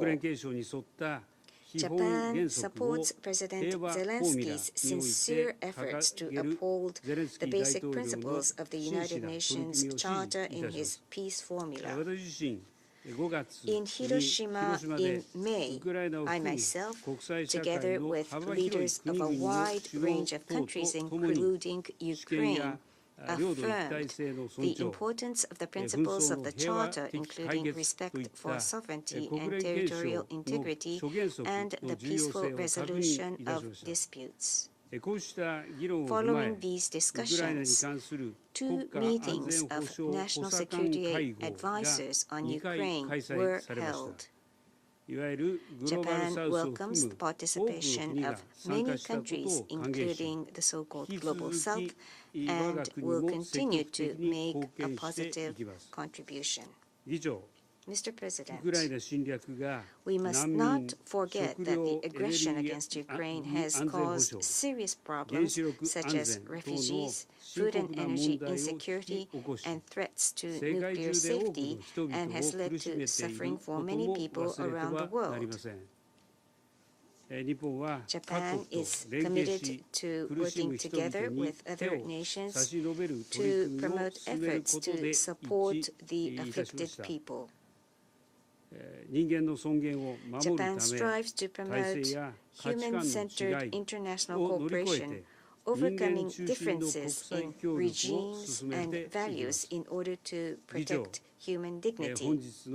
Mr. President, there has never been a time when effective multilateralism, the theme of today's debate, is more needed than now. We must overcome numerous calamities, including the aggression against Ukraine, and realize multilateralism rooted in a spirit of solidarity. Bearing this in mind, I myself have engaged in a series of discussions with leaders of various countries. Japan has also organized Security Council open debate on the rule of law and peace building during our Council presidency to listen to the diverse voices of the international community. Japan will further strengthen its efforts to resolve issues concerning international peace and security, including through preventive diplomacy, while upholding the rule of law under multilateralism. Mr. President, now is the time to return to the unshakable principles that we, the Member States, have built up since 1945, including the United Nations Charter, and work toward a world of cooperation, not division and confrontation. To this end, strengthening the functions of the UN is an urgent task. The Security Council must be enlarged in both its permanent and non-permanent seats to better reflect the realities of today's world, including Africa. We must now take concrete action looking ahead to the Summit of the Future and the 80th anniversary of the establishment of the United Nations. It is time to move forward to realize the UN as a platform that listens to people facing difficulties and works with them to confront challenges together, aiming for a world that respects human dignity. Thank you for your attention. I thank His Excellency Mr. Kishida for his statement, and I now give the floor to His Excellency Mr. Robert Abella, Prime Minister of the Republic of Malta. Thank you, Eddie, Mr. President, Mr. Secretary General, dear colleagues, excellencies, and also dear friends. First of all, I would like to kick off by thanking the Albanian presidency for having organized this high-level open debate of the Security Council. I also thank the Secretary General for sharing his thoughts with us earlier today. 12 years ago, soon after the outbreak of the Arab Spring, Malta had launched its bid to serve on the Security Council. That was a time, I remember, of turmoil, also instability in our immediate neighborhood, but also it was a time of hope and aspirations. The decision to embark on this journey stemmed from our commitment to the principles enshrined in the United Nations Charter. They are timeless and also universal, and an integral part of our foreign policy. Our unwavering belief is that multilateralism, today's major theme that we are discussing, holds the answer to contemporary challenges, and that all countries should engage proactively to this end, and this served as our point of departure way back. Today, as elected members of this Council, these convictions continue to serve as our guiding light. Mr. President, more than ever, the world today needs an effective multilateral system with the United Nations at its core. We must redouble our efforts to uphold and also defend the fundamental principles that unite us. We must promote our common values at a time when they are being aggressively undermined and threatened. We must protect them and adequately respond to any contempt for these values. At the same time, we must not lose sight of the fact that we are living in a world where conflicts, unfortunately, are on the rise. The nuclear threat still looms. The climate crisis is, unfortunately, spiraling out of control. Democracy and human rights are under a systematic attack. Global inequalities are deepening.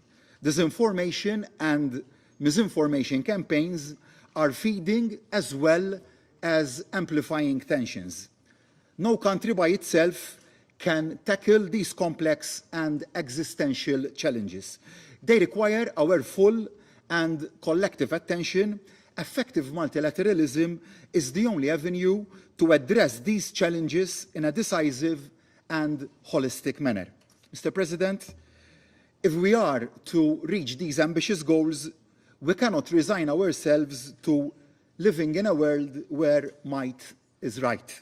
Last year, the Russian Federation began its aggression against the Ukraine, violating its sovereignty and also its territorial integrity. These acts constitute a blatant violation of the United Nations Charter and also a violation of international law. They were overwhelmingly deplored and rejected by the General Assembly, who had called for Russia's immediate withdrawal of its military forces and the cessation of hostilities. This war profoundly undermines the multilateral system. It weakens and also destabilizes this very council. The immediate and long-term consequences of such actions by a permanent member of this council cannot be emphasized enough. And on the occasion of this debate, I reiterate Malta's full support for Ukraine's independence, sovereignty, and territorial integrity within its internationally recognized borders. I equally underline Ukraine's inherent right to self-defense as enshrined in Article 51 of the United Nations Charter. Ukrainian people have paid the heaviest price as a result of this unjustified and unprovoked war of aggression. It has led to another human-made catastrophe as the world was still struggling to find the path to normality following a crippling COVID pandemic. All wars are indeed devastating, and this is, of course, no exception. Lost lives are gone forever and will never be recovered. The scars of those wounded, injured, and traumatized by conflict never fully heal.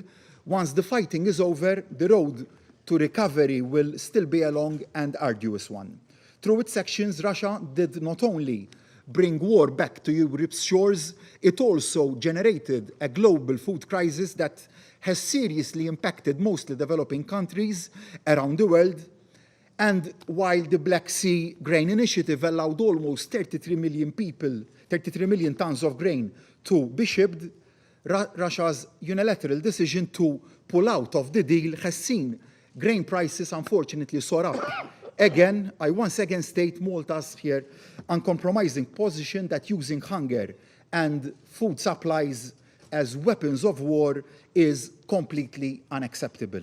In closing, Mr. President, I reiterate and emphasize once again that there can be no peace in our future if the strong can trample on the weak. There can be no peace if international law can be brushed aside, if geopolitical interests so demand. There can be no peace if the rights of states and individuals can be suspended or revoked at any time. Malta's commitment to peace, dialogue, and multilateralism remain as strong as ever. We remain firm in our resolve to stay at the forefront of the defense of the United Nations Charter. No matter how difficult or disheartening circumstances may seem, we must never give up on peace. We must never give up on dialogue, and we simply cannot afford to do so. In this time of upheaval, our collective reply is to redouble and redouble and redouble our efforts and continue to invest in our multilateral system.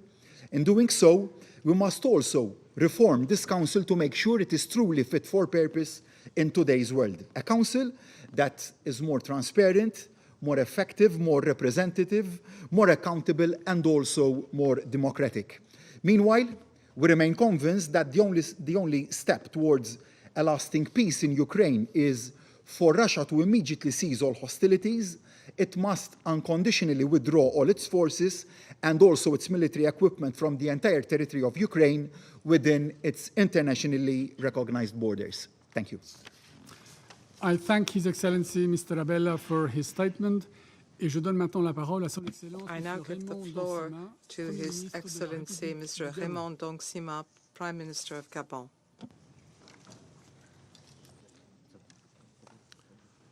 Monsieur le Président, je remercie le Mr. Secrétaire général des President, Nations Unies I thank the UN Secretary General for his enlightening briefing on the terrible conditions and the fallout of the war in Ukraine 19 months after the outbreak of war. Since the beginning of hostilities in Ukraine, my country has expressed its opposition to the war and condemned the violation of Ukraine's territorial integrity. We have unequivocally reaffirmed the principles of the UN Charter as the underpinning of our coexistence. Above all, Gabon has tirelessly called for an immediate ceasefire and for negotiations in good faith between the parties to be taken up in order to silence the weapons. 570 days since the beginning of this deadly war, the shock wave has continued to spread beyond the borders of Ukraine. Millions of people have been forced to flee within Ukraine, and millions more are now refugees beyond national borders. Deaths are counted in thousands, while indiscriminate shelling continues to target essential infrastructures, not sparing nuclear power plants, bridges, hydroelectric dams, schools, or hospitals in the path, and the nuclear threat has become even more widespread. The international system, in particular the agricultural sector, as well as many value chains, continue to suffer from the fallout of this conflict. This has worsened the global humanitarian toll by sowing hunger, precariousness, despair, and fear, but also invisible wounds such as hatred and the rejection of others.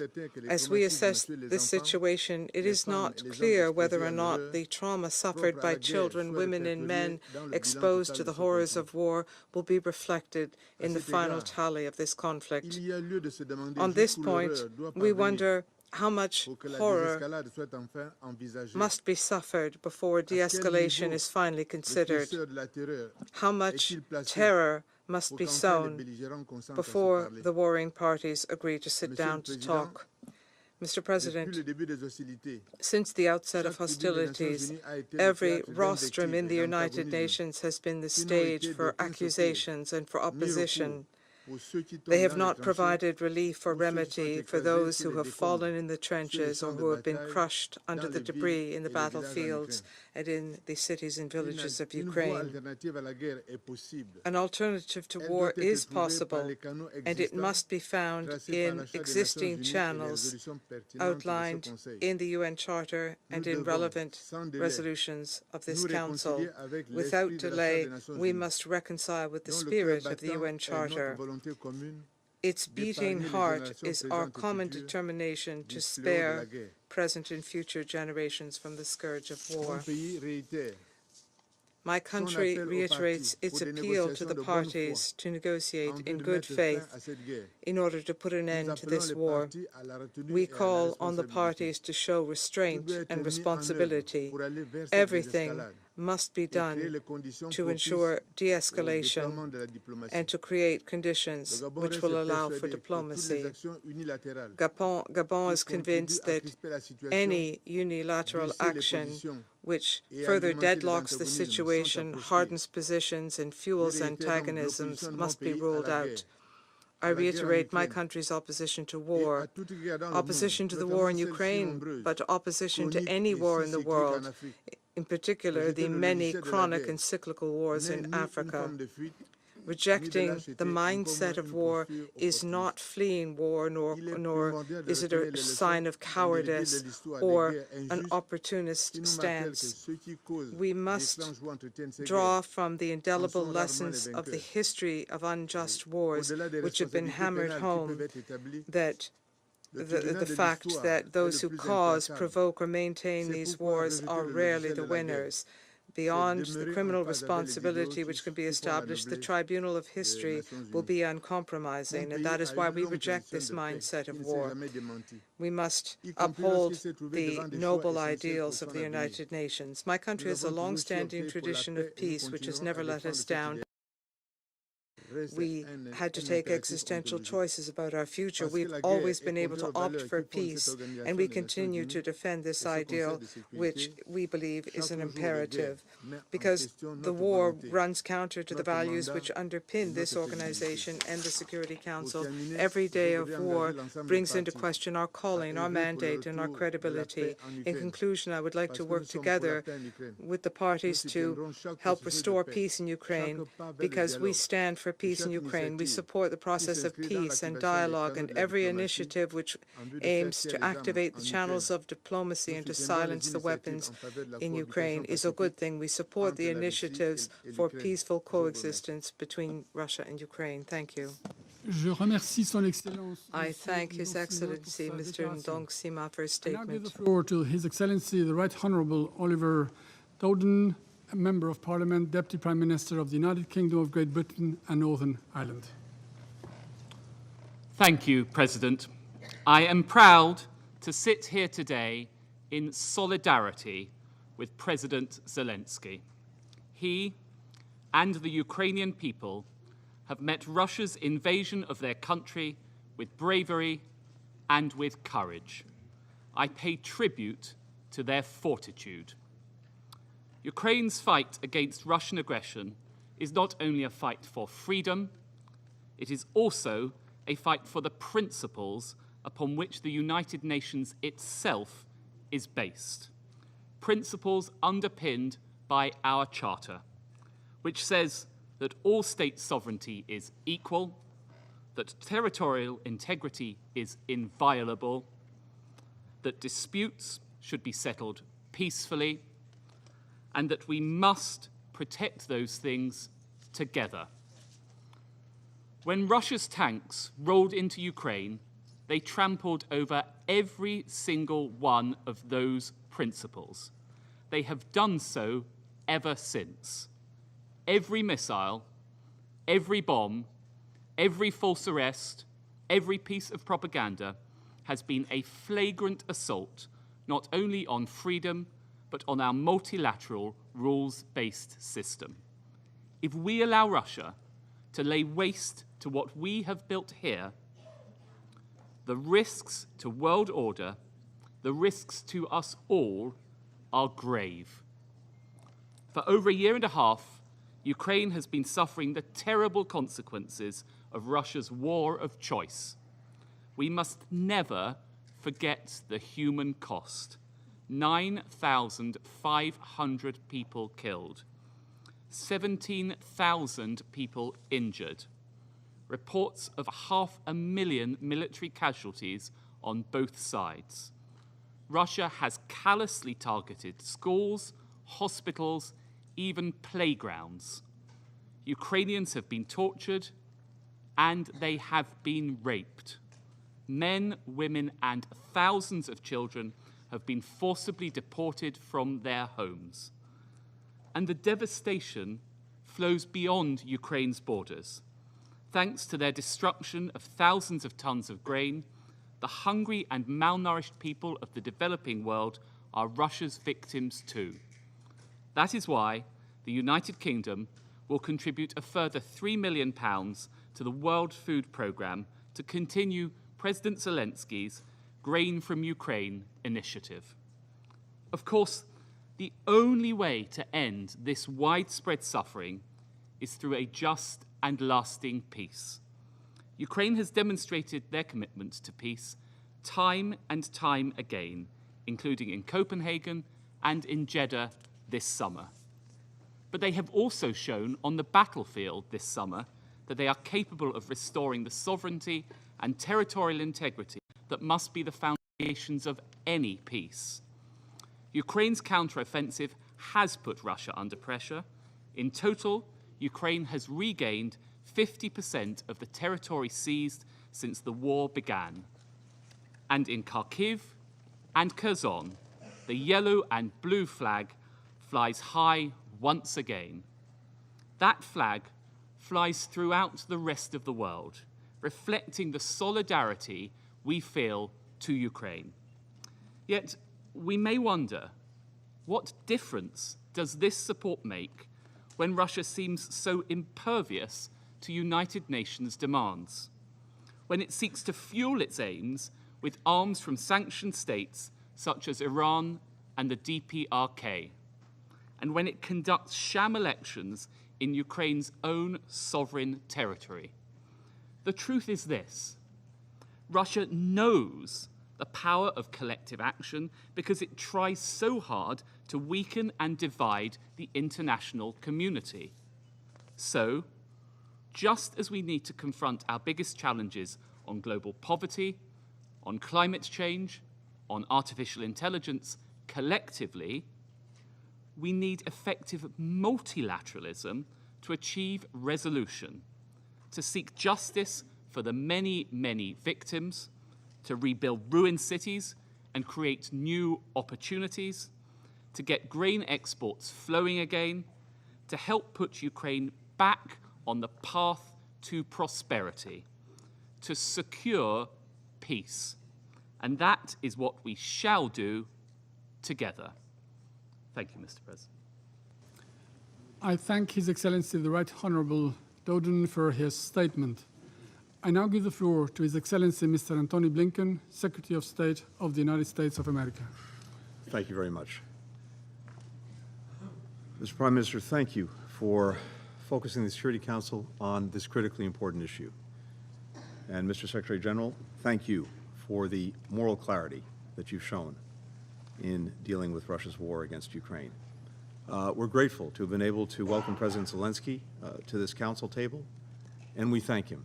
We thank him for reminding us yesterday, today, and every day what's at stake in this conflict, not just for Ukraine, not just for Ukrainians, but for all of us. Fellow council members, 2 weeks ago, I was in Yehidny, a small Ukrainian town about 2 hours north of Kyiv. Russian forces seized the village in the first days of the invasion. They went door to door, rounding up residents at gunpoint, marching them to the local elementary school, where Russian soldiers had set up a command post. Then, soldiers forced more than 300 civilians, mostly women, children, and elderly people, into a basement not fit for human habitation. Just a few small rooms, no windows, no circulation, no running water. The soldiers held residents there for 28 straight days, using them as human shields, before fleeing when Ukrainian defenders arrived to liberate the town. In Yehidny, 2 residents took me into the basement where they and others had been imprisoned. My guides said that they were packed together so tightly that they could barely breathe. There was no room to sit, let alone lie down. When they cried out to their captors that people were sick and needed medical care, a Russian soldier yelled back, "Let them die." My guide pointed to 2 handwritten lists of names on the basement wall. One was for the villagers that Russian forces had executed. The other for the people who died in the basement. The oldest victim was 93 years old. The youngest, 6 weeks old. The Russians only allowed the removal of bodies once a day. So children, parents, husbands, and wives were forced to spend hours next to the corpses of their loved ones. I begin here because from the comfortable distance of this chamber, it's really easy to lose sight of what it's like for Ukrainian victims of Russian aggression. This is what happened in just one building, in one community in Ukraine. There are so many others like it. In the last week alone, Russia has bombed apartment buildings in Kryvyi Rih. It's burned down humanitarian aid depots in Lviv. It's demolished grain silos in Odessa. It shelled 8 communities in Sumy in a single day. This is what Ukrainian families are living through every day. It's what they've experienced for 574 days of this full-scale invasion. It's what they'll endure tomorrow and the day after that, for as long as Russia wages its vicious war. A war that President Putin openly declared from the outset is aimed at erasing Ukraine from the map as a sovereign country and restoring Russia's lost empire. In this war, there is an aggressor and there is a victim. One side is attacking the core principles of the UN Charter. The other fights to defend them.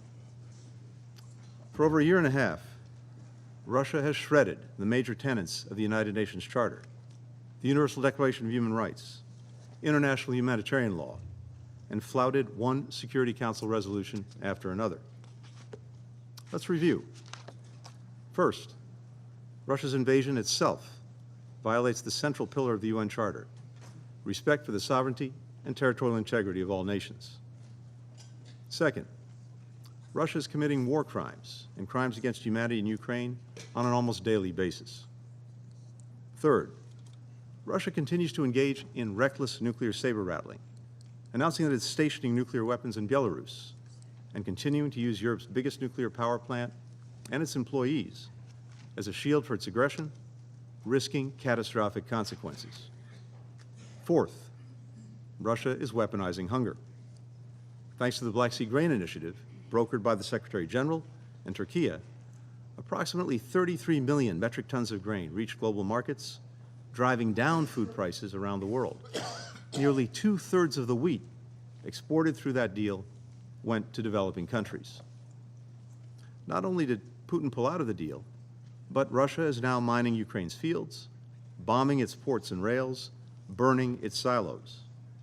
As a result, Ukraine's wheat exports will likely fall by 2.8 million metric tons this year. That is the equivalent of 5.5 billion loaves of bread trapped in the world's breadbasket. Russia, meanwhile, on track for a record year of grain exports. The hungrier the world is, the more Moscow profits. Fifth, Russia is using Iranian drones to attack Ukrainian civilians. Drones that Russia procured from Iran in violation of Security Council Resolution 2231. Finally, just last week, Russia hosted North Korean dictator Kim Jong-un.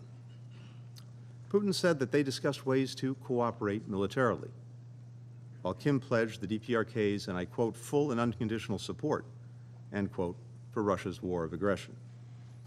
Of course, the transfer of arms between Moscow and Pyongyang would violate multiple resolutions of this council. It's hard to imagine a country demonstrating more contempt for the United Nations and all that it stands for. This from a country with a permanent seat on this council. President Putin is betting that if he keeps doubling down on the violence, that if he's willing to inflict enough suffering on enough people, the world will cave on its principles and Ukraine will stop defending itself. But Ukrainians are not giving up, for they've seen what life would look like if they submit to Russian control. It's that basement in Yehidny. It's families having their children torn away from them and deported to Russia. Children taken away from their parents and deported far away. It's the rubble of Mariupol. It's the mass graves of Bucha. We are not giving up either. Indeed, since we were last here, a growing number of countries have come together to try to forge a different way forward. In June, over a dozen countries met with Ukraine in Copenhagen to discuss the path toward a just and lasting peace. one that upholds the United Nations Charter and its core principles. 2 months later, more than 40 countries, including many members of this Council, carried forward that discussion with Ukraine and Jeddah. President Zelensky has put forward a 10-point plan for such a peace.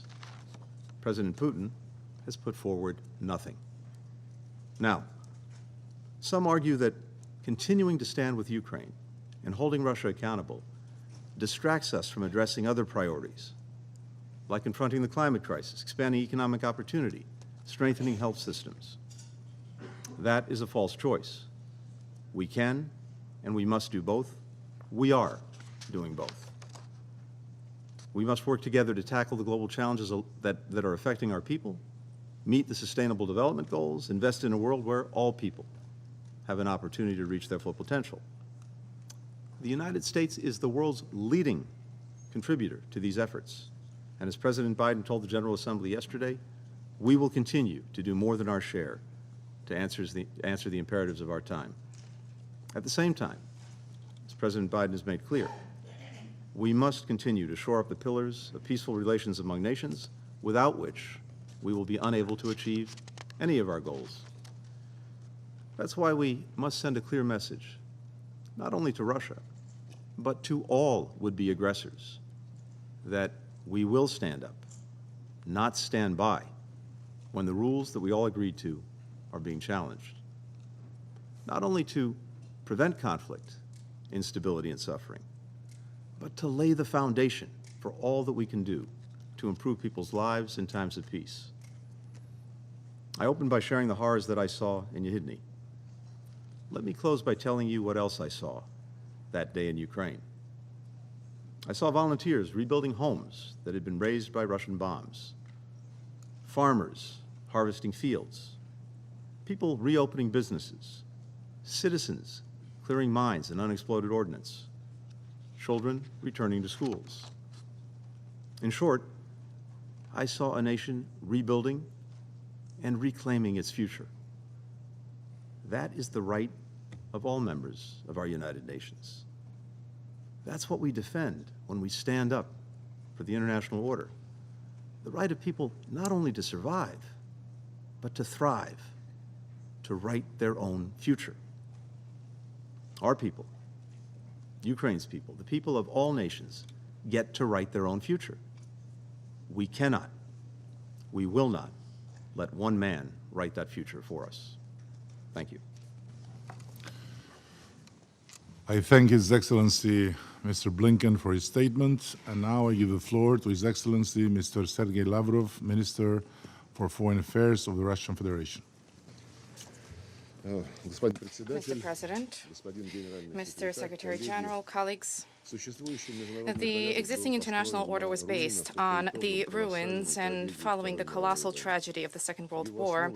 Its basis was the Charter of the United Nations, became the Charter of the United Nations, the key source of modern international law. Largely thanks to it, thanks to the United Nations, a new world war was averted, a new world war which was fraught with nuclear disaster. Unfortunately, after the end of the Cold War, the collective West, led by the U.S., single-handedly decided that it would determine fates of all of humankind, and with its complex of superiority began to more frequently and broadly ignore the legacy of the founding fathers of the United Nations. Today, the West turns selectively to norms and principles on a case-by-case basis, exclusively based on their parochial geopolitical needs. This has resulted in a shaking of global stability, as well as the exacerbation and the fomenting of new hotbeds of tension. Risks of global conflict have heightened. In order to curb them, in order to bring things on a peaceful path, the Russian Federation has and continues to insist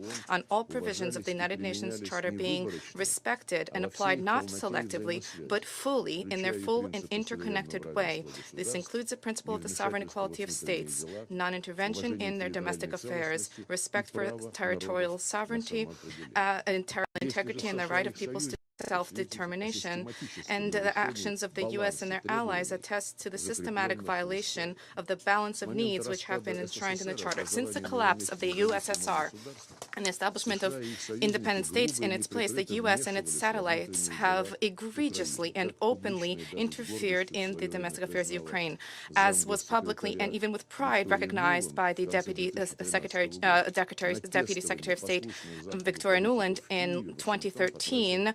The $5 billion was spent on cultivating Ukrainian politicians in Kyiv by the West. All of the facts are being swept under the rug. Their attempts to cancel all of what happened since prior to 2014. And for this reason, the theme of today's meeting proposed by the Albanian presidency is most apt, which allows us to restore the chronological succession of events, specifically in the context of relations of the main acting parties in the implementation of the principles and the purposes of the UN Charter. In 2004 to 2005, the West, with the aim of bringing to power pro-American candidate, sanctioned the first coup in Kyiv, forcing the Constitutional Court of Ukraine to adopt an unlawful decision on the conduct of something which was unstated in the Constitution, namely a third round of elections. And even more unceremonial intervention in domestic affairs was clear during the second Maidan in 2013 to 24.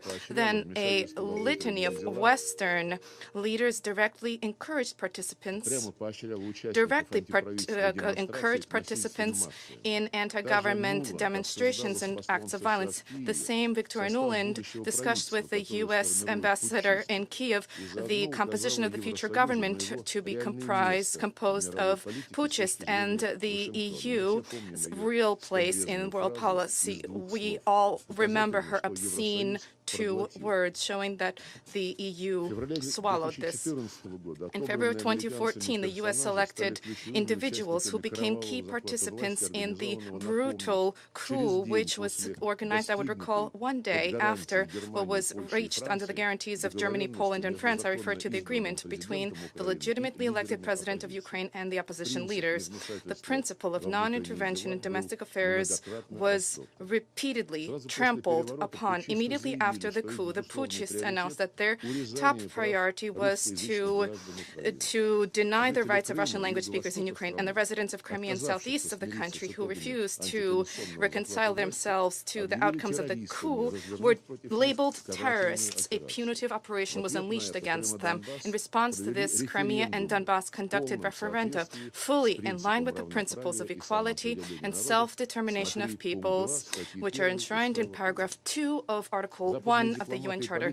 Western diplomats and politicians vis-à-vis Ukraine have been turning a blind eye to this important norm of international law. They have been trying to take all the background and the essence of what has happened and trying to distill this to the inadmissibility of violation of territorial integrity. Let us recall in this connection, a UN declaration was adopted unanimously in 1970.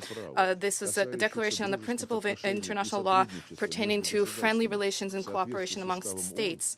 In line with the Charter of the United Nations, enshrines the following: the principle for the respect of territorial integrity is applicable, I quote, to states who, in their actions, comply with the principle of equality and self-determination of peoples, and subsequently having governments which represent the entire people residing on the given territory. End of quote. To the fact that the Ukrainian neo-Nazis who seized power in Kyiv did not represent the population of Crimea and Donbass is something which does not need to be proven, and the unconditional support from Western capitals of the criminal actions of the Kyiv regime is nothing other than a violation of the principle of self-determination subsequent to an egregious violation in interference in domestic affairs.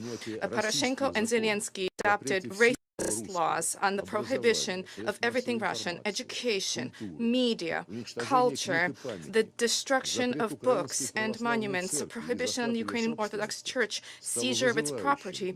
These all became blatant violations of paragraph 3, Article 1 of the UN Charter on the respect for human rights and basic freedoms for all, without distinction as to race, gender, language, and religion.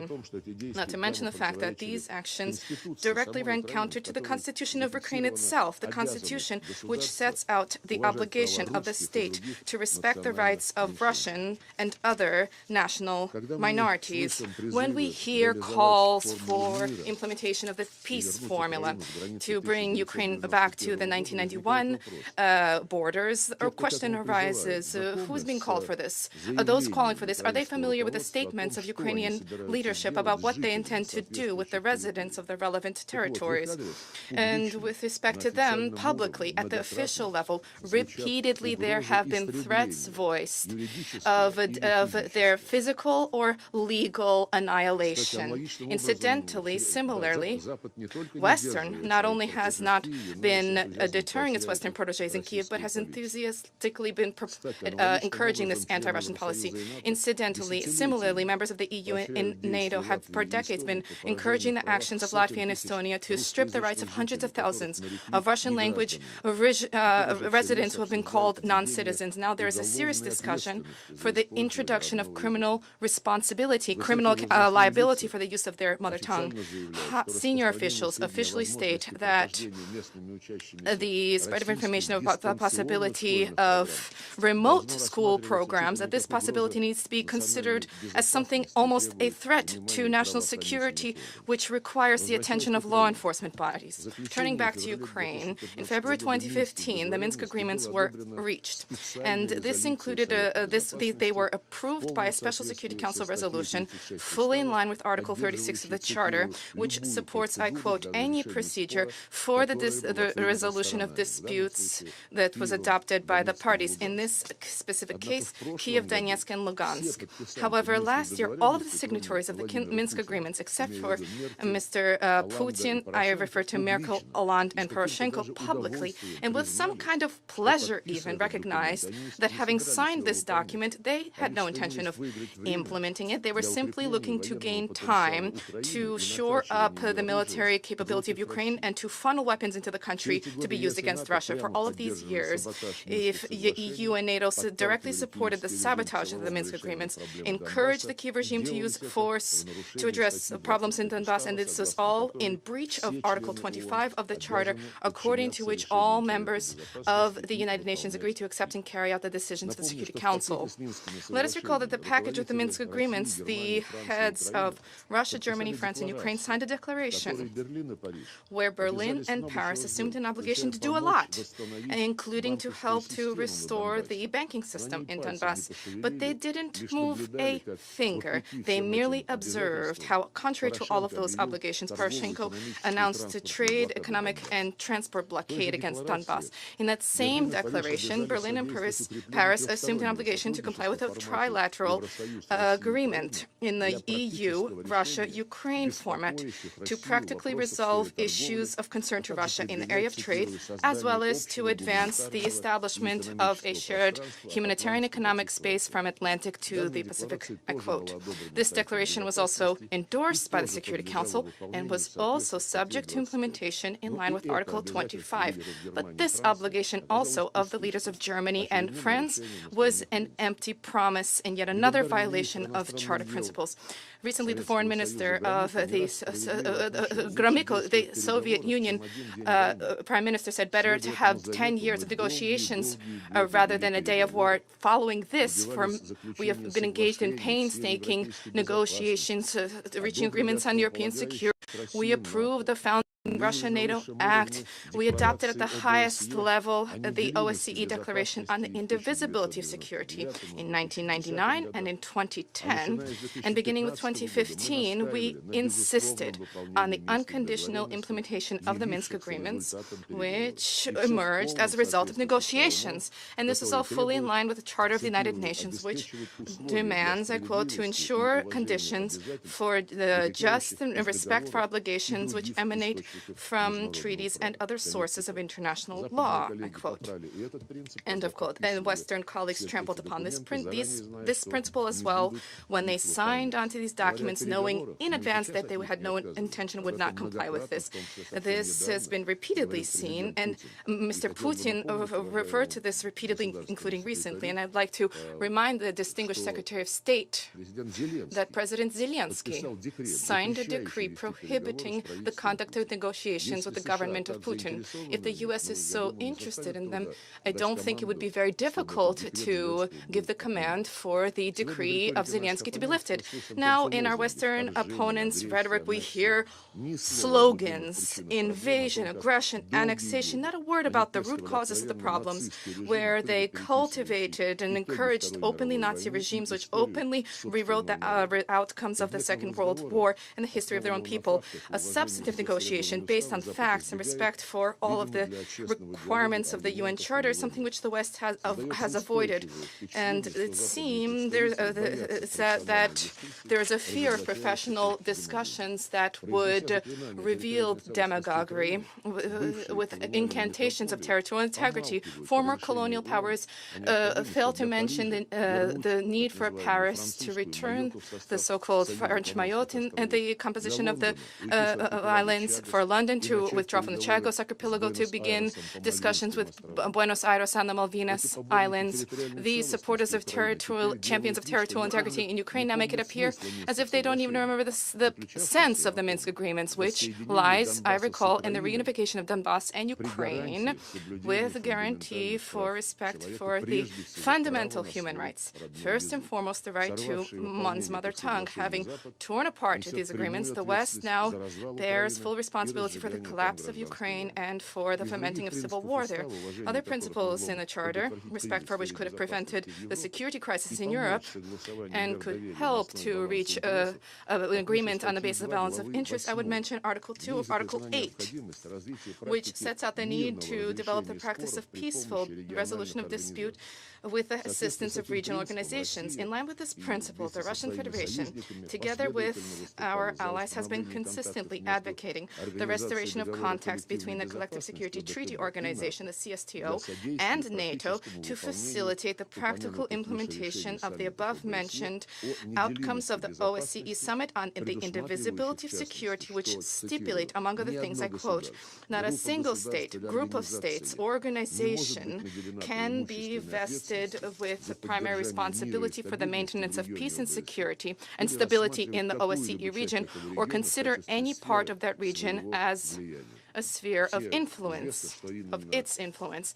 It's clear to all that this is specifically what NATO was doing in its attempt to create a full superiority and in Europe and now in Asia Pacific. However, the repeated appeals of bodies of the CSTO to NATO were disregarded. The reason for such an arrogant position of the U.S. and their allies, as we see once again today, lies in an unwillingness to engage in any equitable dialogue with any party. If NATO had not rejected the proposal of the CSTO to cooperate, then perhaps we could have avoided numerous negative processes which resulted in the current European crisis, because Russia had been not listened to or deceived for decades. Today, at the proposal of the presidency, we are discussing effective multilateralism. Let us not forget the numerous facts of the genetic avoidance of the West of any forms of equitable cooperation. Consider Joseph Borrell's pearl, that Europe is a flourishing garden surrounded by jungles. This is purely neo-colonialism with disregard for sovereign equality of states and the need to, and disregard for strengthening the principles of the UN through effective multilateralism. Trying to prevent democratization in international relations, the U.S. and its allies are openly and unceremoniously trying to privatize the Secretariat of the UN in circumvention of the Secretariat, trying to advance unconsensual mandates with claims to have the right to accuse those who, for one reason or another, are inconvenient to Washington. In this connection, let us recall the need for stringent compliance with the Charter, not just by member states, but also by the Secretariat of our organization. According to Article 100, the Secretariat has an obligation to act impartially and should not receive any instructions from any government. We have already talked about Article 2 And I wish to draw attention to a key point, paragraph 1, an organization based on the principles of sovereign equality of states. Building upon this principle, the General Assembly in the above-mentioned 1970 declaration reaffirmed, I quote, the inalienable right of each state to select for itself the political, economic, social, and cultural system without intervention from any side. End of quote. And in this connection, we have serious questions that arise about the statements which our distinguished Secretary General delivered on the 29th of March, that, and I quote, autocratic rule does not guarantee stability. This is a catalyst for chaos and conflict, and robust democratic societies are capable of correcting themselves, improving themselves. They can stimulate change, even radical change, without any bloodletting or violence. One cannot but recall the changes that were introduced by the aggressive misadventures of robust democracies in Yugoslavia, Afghanistan, Iraq, Libya, Syria, and many others. The distinguished Secretary General then said democracies are the centers of broad cooperation rooted in the principles of equality, participation, and solidarity. End of quote. Worthy of note is that this was all stated, this was all announced by something Biden convened beyond the outside of the framework of the UN, the so-called Summit for Democracy. The U.S. administration selected the participants of this on the principle of loyalty.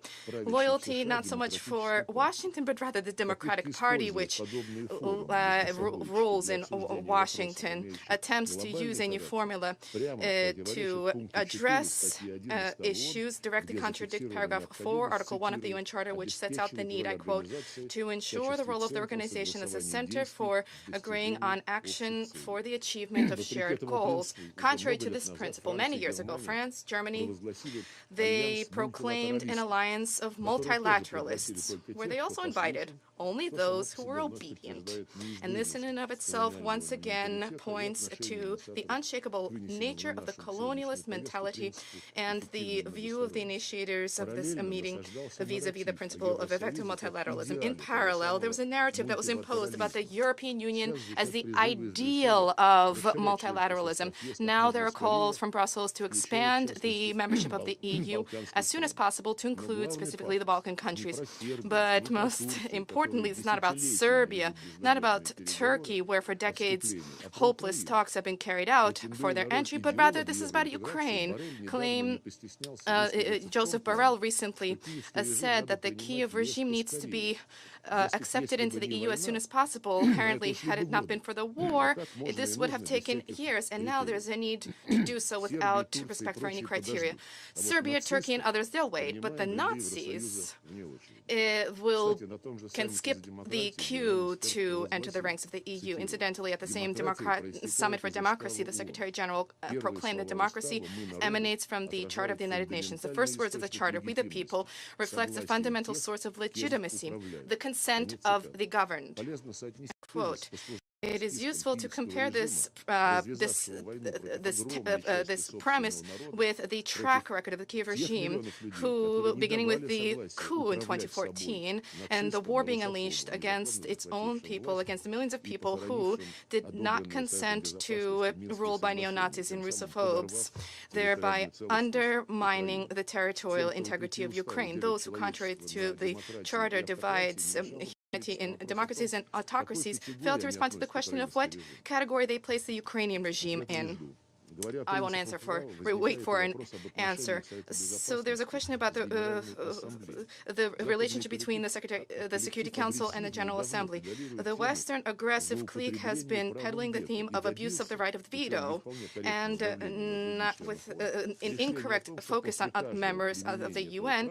They have reached the result. This was resulted in the situation that after every exercise of the veto, the General Assembly considers the matter. This is not a problem for us at all, because the Russian approaches to all issues on the agenda are open does not pose a difficulty for us to expound on our positions or lay them out yet again. And the right to a veto is an absolutely legitimate instrument which is stipulated in the Charter of the United Nations to prevent the adoption of decisions that would divide the organization. But if the procedure for discussion of the General Assembly of applications of the veto was approved, since this was approved, then why not consider why certain resolutions without any veto that were adopted, including those many years ago, but are not being implemented, despite the provisions of Article 25 of the Charter? Why would the General Assembly not consider the reasons behind this? This includes resolutions of the Security Council of Palestine and the whole range of issues related to the Middle East, the JCPOA, Resolution 2202, which approved the Minsk agreements on Ukraine. Also worthy of attention is the problem linked to sanctions regimes. This is now a norm. The Security Council, after protracted negotiations, fully in line with the Charter, adopts sanctions against a specific country. Subsequently, the U.S. and its allies impose against that same state additional, supplemental, unilateral restrictions which did not secure the consent of the Security Council and are not included in its resolution as part of the agreed-upon package. This includes another very egregious example. Berlin, Paris, and London just adopted a decision through their national legislative bodies, for example, to extend restrictions against Iran that were set to expire in October, which are subject to legal conclusion in line with Resolution 2231. So the Security Council has determined that they have expired, but those countries decide that they decide on the rules. After this, any adoption of a council of sanctions, there is a need to consider the question of the adoption of any sanctions by the Security Council not be overridden by the desires of others. Also important is for sanctions regime through the Security Council to be time-bound insofar as their being unlimited in nature deprives the Council of flexibility vis-a-vis the impact on the sanctioned government's policy. There is a need to consider humanitarian limitations of sanctions.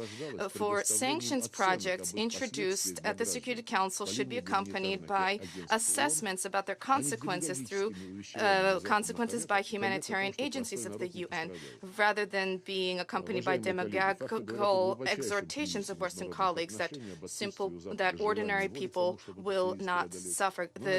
We see a deep crisis in international relations and the lack of willingness to redress this situation by the West.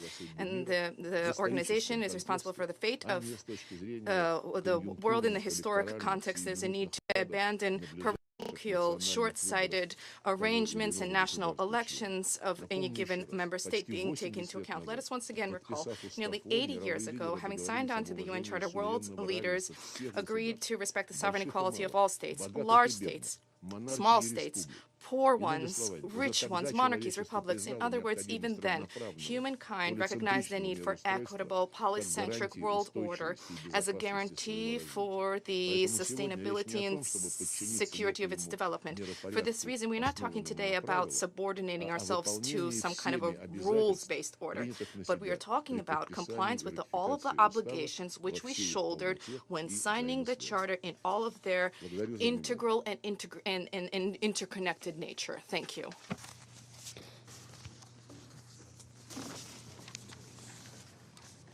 I thank His Excellency, Mr. Sergei Lavrov, and now I give the floor to Her Excellency, Mrs. Catherine Colonna, Minister of Foreign Affairs and Europe for the Republic of France.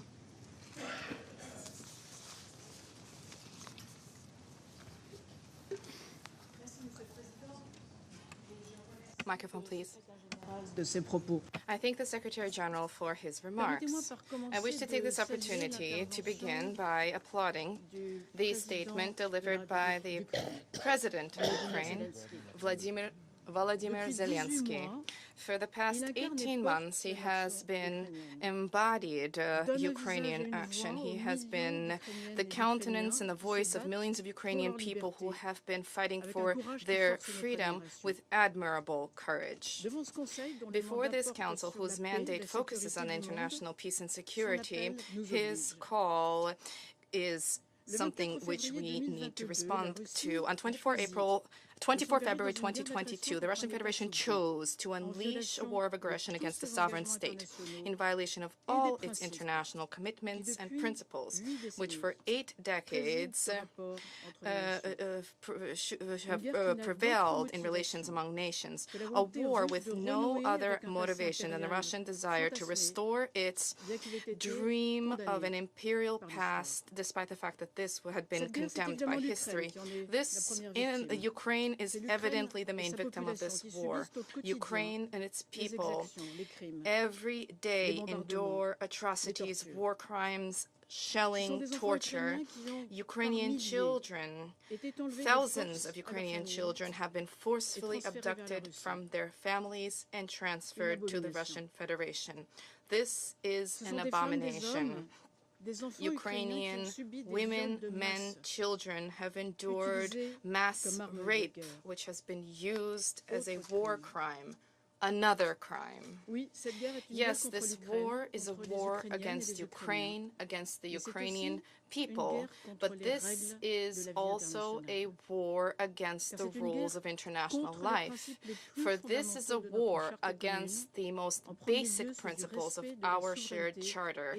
First and foremost, the respect for the sovereignty and territorial integrity of states. This is a war against the very idea of the United Nations. This is a war against the pillars of our collective security at a time when Russia has been harnessing the security of nuclear facilities as a leverage for the advancement of its aggression. This is a war against shared heritage of humankind, against cultural heritage, which Russia has been targeting in Odessa and elsewhere, targeting global food security with the sudden and cynical termination of the Black Sea Grain Initiative, and more than 270,000 tons of grains have been systematically destroyed by Russian bombardment. For a member of this council to use hunger as a weapon is yet another transgression, following on a litany of others. And we need to consider the moral implications of this. This is a war which concerns all of us. For this reason, we will not waver. In the face of this aggression and the destabilization that it has generated throughout the world, only a handful of states, which states one should consider, support the catastrophic choice of Russia. The General Assembly, like the Security Council, are largely united around shared principles. How is it possible to position back-to-back the aggressor and the aggressed? This approach delivers neither peace nor justice nor stability. If we allow the Russian aggression to be rewarded today, let us not deceive ourselves. We will once again have to bring together the Security Council in this hall, for there will be other aggressions that will proliferate here and elsewhere, and nobody will be safe any longer. Mr. President, almost all countries present here at this table have, in their more or less recent history, endured the trauma of war. They experienced this firsthand, the destruction, the human tragedy which it carries in its wake, and they know that it is never a solution. Tomorrow, as is the case with every 21st of September, we commemorate the World Day of Peace. And we have a responsibility and a moral duty to act to end this aggression by Russia. The General Assembly as and the AU expressly call for. On 21 September, as has been the case every day since the outbreak of this war, France has been mobilized and will continue to mobilize to thwart this aggression for our common good. France will continue to act on the basis of shared principles. The principle of legitimate defense recognized by our charter. We will continue to pursue military and civil support and civilian support to provide Ukraine with what is necessary for it to resist the aggression. The principle of justice and dignity. We will continue to support Ukrainian and international jurisdictions to ensure that there is no impunity for crimes perpetrated by Russia. The principle of solidarity. We will continue to pursue and to step up our tangible support for the countries most hard hit by the global food crisis provoked by Russia. And we will step up our humanitarian assistance to benefit people in need throughout the world. Mr. President, the primacy of law over force, international solidarity, and support for the most vulnerable are principles which lie at the heart of President Zelensky's peace formula. This is why each day more and more of us support it. I call upon all states who have not yet done so to work to that end. Thank you. I thank Her Excellency Madame Colonna for her statement. And I now give the floor to His Excellency Mr. Mauro Vieira, Minister for Foreign Affairs of the Federative Republic of Brazil. I thank the Presidency of the Security Council for organizing this meeting. Mr. President, the conflict in Ukraine has added numerous stresses to the multilateral system, which was already subject to multiple complex challenges and increasing dissent. The current context of polarization and distrust does not create favorable conditions for the multilateral instances of international peace and security to operate effectively. The world is facing the highest number of violent conflicts since World War II, and 2 billion people, a quarter of humanity, are living in areas affected by conflicts. Yet, our collective institutions are not adequately responding to these challenges. As the concept note of this debate rightly points out, the inability of the Security Council to adequately fulfill its mandate is undermining its credibility and leading to renewed calls for its long overdue reform. In these troubled times, daunting violations of core values of the principles of the United Nations, Brazil has been encouraging member states to revive the spirit of San Francisco in the search for peace for present and future generations, which is the fundamental mission of this organization. Brazil fully respects and upholds the right of self-defense of all member states under Article 51 of UN Charter. At the same time, we must recognize that the recent escalation in the conflict, with the introduction of even more sophisticated weapons and ammunition, or the inadmissible threat of use of nuclear weapons, seriously undermines peace and security well beyond the battlefield, violating the core principles and provisions of the UN Charter. This dynamic has grave consequences, above all for the civilian population, in particular women and children, who are disproportionately affected by wars. The destruction of civilian infrastructure worsens the humanitarian crisis, especially as winter approaches. Moreover, the persistent threat to the integrity of nuclear facilities risks a catastrophe of unimaginable proportions. Mr. President, as we have consistently noted, the war in Ukraine also affects other regions, especially as developing countries bear the burden of food and energy insecurity. We welcome the Secretary General's effort to explore alternatives to alleviate the suffering of millions of people who once again face hunger, or the threat of hunger. Brazil strongly supports a resumption of the Black Sea Grain Initiative under terms that would be acceptable to all concerned parties. Brazil also underscores the need for addressing the root causes of food and energy insecurity, such as excessively high interest rates and external debt that severely impact prices and the ability of developing countries to invest in sustainable food and energy production. The current international financial structure is not well equipped to assist these countries address their major challenges. As recently announced by President Lula, Brazil will launch during our G20 presidency a global alliance against hunger. This is a top priority for Brazil and should be for all of us. Mr. President, it's worrisome that we are witnessing a conflict with such geopolitical reverberations well into the 21st century. We must reverse this course. Brazil, along with many others, continue to call for the de-escalation of hostilities, the resumption of dialogue, and a peaceful solution to the conflict. This is an obligation of all member states under Article 33 of the UN Charter.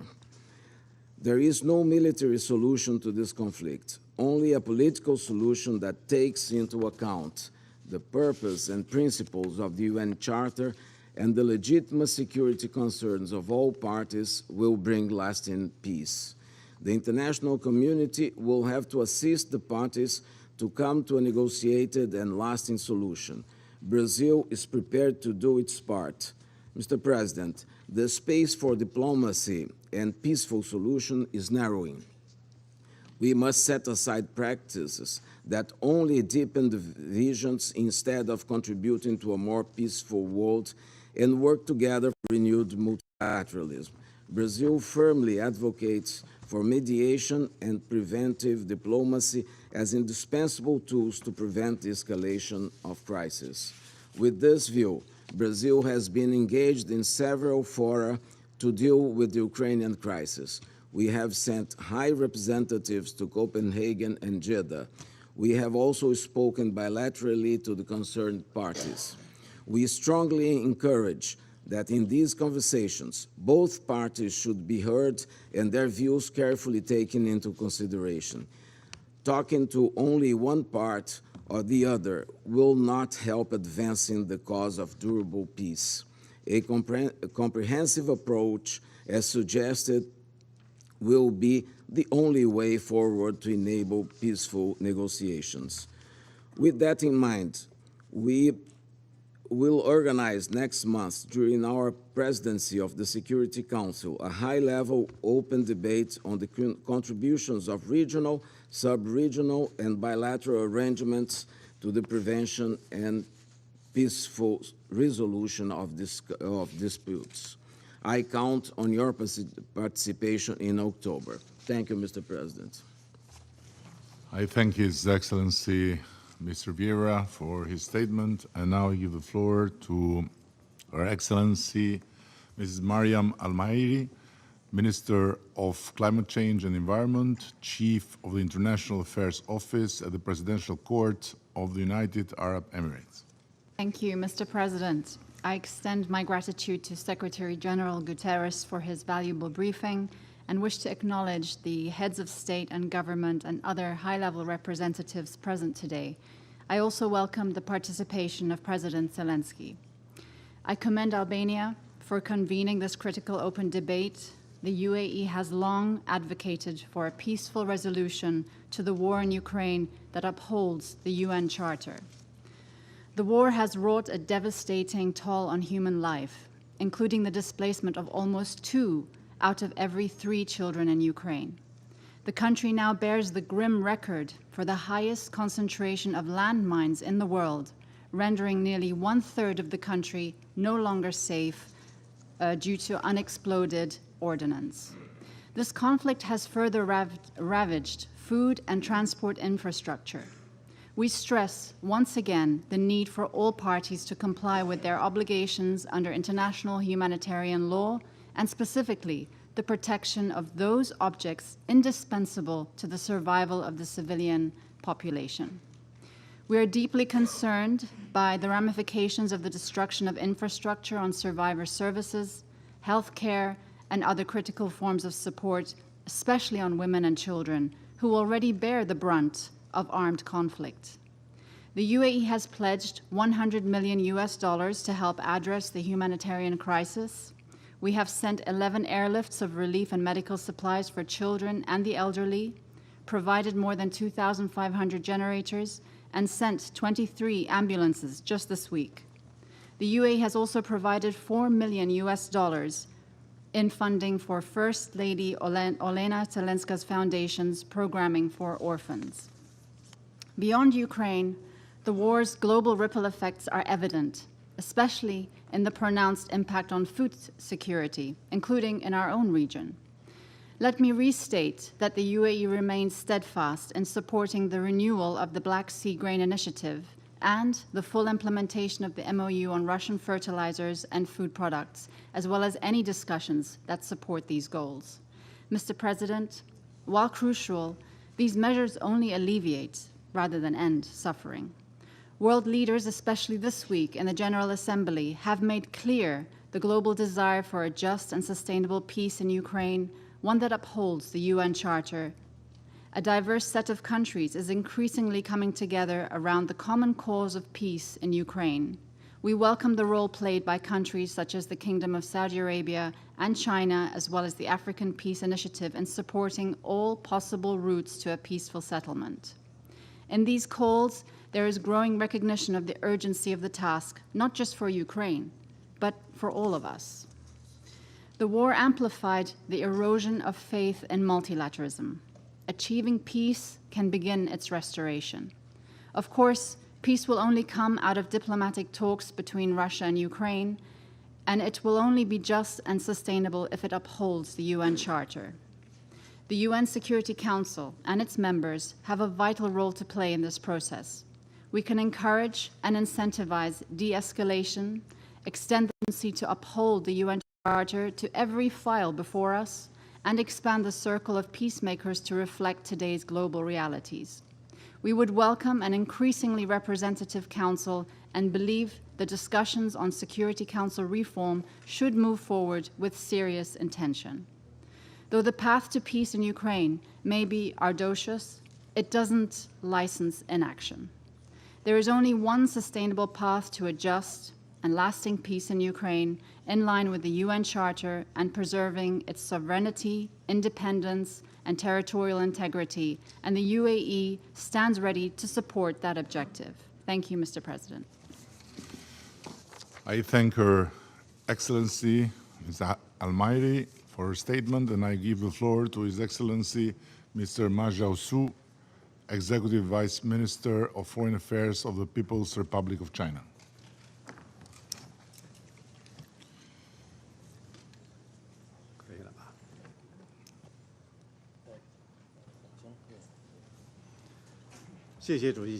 Thank you, Mr. President. Mr. President, China's position on the Ukraine issue is consistent and clear. President Xi Jinping put forward 4 points on what must be done, 4 things the international community must do together, and 3 observations. They have become fundamental guidance for China to handle the Ukraine issue. We believe that the sovereignty and the territorial integrity of all countries should be respected. The purposes and the principle of the UN Charter observed. The legitimate security concerns of all countries taken seriously, and all efforts conducive to resolving the crisis supported. In February this year, we released China's position on the political settlement of the Ukraine crisis, laying out 12 propositions, including respecting sovereignty, ceasing hostilities, resuming talks, stopping unilateral sanctions, etc. The core message is facilitating talks for peace. China has maintained close communication on the Ukraine crisis with various relevant parties and the rest of the international community. The special representative of the Chinese government on Eurasian affairs has visited countries concerned and attended the International Conference on Ukraine in Jeddah. China has facilitated talks for peace in its own way and played a positive and constructive role in resolving the Ukraine crisis. Mr. President, the Ukraine crisis is still on. The intense situation on the battleground and the accumulating risks of spillover have exerted a significant impact internationally. The Ukraine crisis has become what it is today for a variety of deep and complex reasons. A prolonged and expanded Ukraine crisis is in no one's interest. In light of the current situation, I would like to stress on the following 4 points. First, stay committed to facilitating talks for peace. History has proven that conflict produces no winner, and war cannot solve problems. The pursuit of one's absolute security, all efforts to stoke bloc confrontation will only intensify disagreement and conflict and will come to no good. However complicated the situation or challenging the task, it is important to stick to the general direction of political settlement, help parties concerned to build consensus, initiate talks for peace, and cease hostilities at an early date. To this end, the international community needs to create necessary conditions and atmosphere. Relevant parties need to take a long view, uphold the vision of common, comprehensive, cooperative, and sustainable security, respect each other's legitimate security concerns, and promote the building of a balanced, effective, and sustainable security architecture in Europe. Second, avoid pouring oil over the fire. All parties should exercise restraint and not increase or escalate tension. Refrain from taking any initiatives that lead to a steady escalation of the situation, and work to create necessary conditions for political settlement. We should safeguard the bottom line of nuclear security and prevent man-made nuclear accident. Third, manage the spillover risks. The Ukraine crisis has dealt a heavy blow to world economic recovery and global development, and severely affected the world food, energy, and financial security. Developing countries are the first to bear the brunt. Relevant countries should stop abusing unilateral sanctions and long-arm jurisdiction and protect the security and the smooth operation of global production and supply chains. We support relevant parties in maintaining communication with Russia and Ukraine on the Black Sea Green Deal and assuming the deal on the basis of balanced consideration of the concerns of both sides, with a view to earnestly protecting global food security. Fourth, ease the humanitarian crisis. In 2023, as many as 339 million people around the world are in need of humanitarian aid, some 70 million more than at the beginning of 2022. The Ukraine crisis has produced millions of displaced people and destroyed multiple important large-scale infrastructure. The parties to the conflict should strictly observe international humanitarian law, follow the principles of necessity, distinction, and proportionality, protect civilians and civilian infrastructure, and provide rapid, safe, and unimpeded humanitarian access in order to lessen the suffering of civilians. The international community and the humanitarian institutions should honor the principles of humanitarian aid and step up efforts to help people affected tide over difficulties. China attaches great importance to the humanitarian situation in Ukraine. At the beginning of the crisis, we put forward a 6-point initiative for preventing a massive humanitarian crisis, and have all along played a constructive role in easing the humanitarian situation. We have provided multiple batches of humanitarian supplies to Ukraine. Mr. President, China will stay committed to the true multilateralism, stay committed to an objective and just position, and will always stand on the side of dialogue, on the side of peace, And on the right side of history, we are ready to work with Security Council members and relevant parties to continue playing a constructive role for the political settlement of the Ukraine crisis. Thank you, Mr. President. Thank you, Your Excellency, Mr. Ma, for your statement.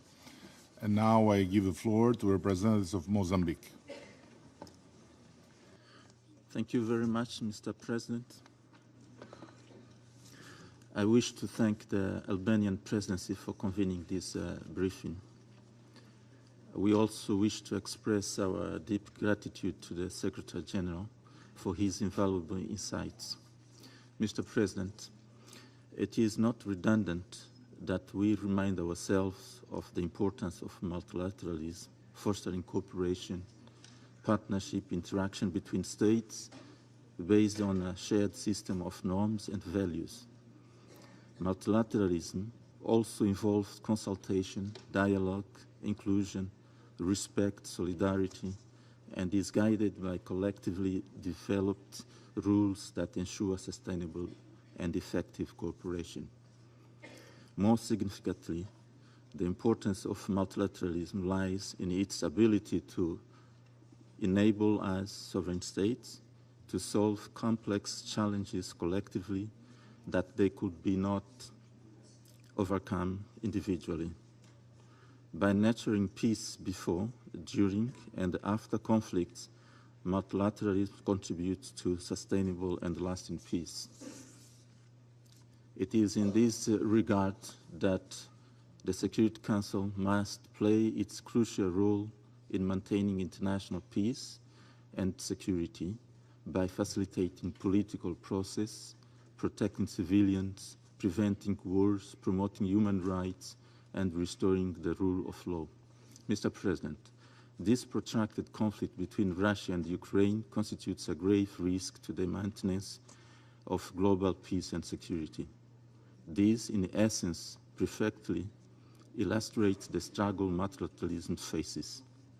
Despite numerous international appeals, including from this very Council, we are now entering the 574th day of hostilities with mounting civilian casualties and no clear end in sight. It is indeed a 21st century tragedy unfolding under our collective gaze and the scrutiny of the entire world. This conflict unfolds both on the battlefield and amidst a perplexed and divided public opinion, pushing our contemporary multilateral system to its breaking point. Our multilateral system, as we all can attest, has, despite its imperfections, weathered numerous crises. These ongoing crises pose a serious threat to this foundational principle of global stability. Not only has the conflict caused immense suffering for Ukraine and its people, but it has also compounded global food security issues, pushing more individuals into poverty and destabilizing regions far from the conflict's epicenter. Moreover, this conflict impedes our joint efforts to reach vital multilateral milestones like the Sustainable Development Goals, which are a focal topic of this year's General Assembly, and jeopardizes our collective efforts toward non-proliferation. Mr. President, of particular concern to Mozambique is the intensification of military rhetoric and the possibility of further escalation. It is evident that the involved parties continue to prioritize military strategies over dialogue and compromise, increasing the risk of severe miscalculations. We maintain that there can be no purely military resolution to this crisis. Should one be pursued, it will weigh heavily on the Council's conscience for a generation to come. We remain unyielding in our advocacy for a political and negotiated end to this conflict. We once again urge all parties to silence the guns, engage in earnest in diplomatic efforts aimed at the swift resumption of direct negotiations. A lasting peace, consistent with the Charter, remains the sole viable solution. I thank you, Mr. President. I thank the distinguished representative of Mozambique, and now I give the floor to His Excellency, the Chancellor of Germany, Mr. Scholz.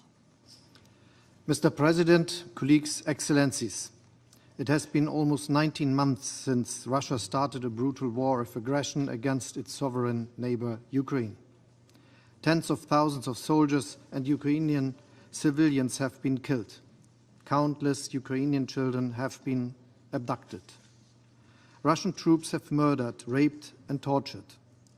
They are razing towns and villages to the ground. They are mining entire regions, turning cornfields into death traps. This war is taking place in Europe, but its repercussions are felt throughout the world. Russia has deliberately removed millions of tons of grains and fertilizer from the world market, which countries around the globe need to guarantee food security. Russia is deliberately targeting grain silos and port infrastructures. And Russia has withdrawn unilaterally from the Black Sea Grain Initiative, triggering more poverty and more food insecurity all over the world. There is no justification for that. Any claims that sanctions are hampering Russian exports of crops and fertilizer are false. There are no sanctions impeding such exports. On the contrary, Russia dominates the global fertilizer market. 2022 was a record year for Russian wheat exports. The reason for the continued suffering in Ukraine and around the world is shockingly simple. Russia's president wants to follow through with his imperialistic plan to conquer his sovereign neighbor, Ukraine. Mr. President, the United Nations has expressed very clearly what it thinks of Russia's war of aggression, most recently on the 23rd of February of this year. The General Assembly called for just and lasting peace. This demand is directed at Russia. It remains unanswered. Nothing rings out louder today than Russia's silence in response to this global call for peace. Some argue that this war could have been prevented by diplomatic means. In fact, France and Germany have held hundreds of meetings with Moscow and Kiev since the beginning of Russia's attack on eastern Ukraine in 2014. Our aim was to find a diplomatic solution that is in line with international law. All these endeavors failed because one party, Russia, chose war over diplomacy. But there has been no lack of diplomatic efforts. Some call for immediate ceasefire. I acknowledge their good intentions. We all want an end to the killing today rather than tomorrow. And yet we must beware of seemingly easy solutions that promise peace in name only. Peace without freedom is oppression, and peace without justice is a dictate. In the resolutions of the General Assembly, we have laid out the path towards peace. Peace means respecting the UN Charter. Peace means respecting the territorial integrity and political independence of Ukraine. That is the promise of UN Charter gives to every United Nations member state. No one longs for peace more than the Ukrainians. The peace plan that the Ukrainian president has laid out is proof of that. The recent meetings in Copenhagen and Jeddah were important. This work should be continued. It should be continued in the pursuit of one goal, finding peace that respects the principles of the UN Charter. Mr. President, the more decisively we rally behind these principles, the more determined we are in pushing for a just peace, and the more united we are in our rejections of Russian aggression, the sooner this war will end. The sooner this human suffering will end in Ukraine and around the world. This goal is worth our utmost efforts. Thank you. I thank the Chancellor of the Federal Republic of Germany, His Excellency Mr. Olaf Scholz. There are still a considerable number of speakers remaining on my list for this meeting, so I intend, with concurrence of members of the Council, to suspend the meeting until 15:30 or 3:30 p.m. for our American friends. So the meeting is suspending.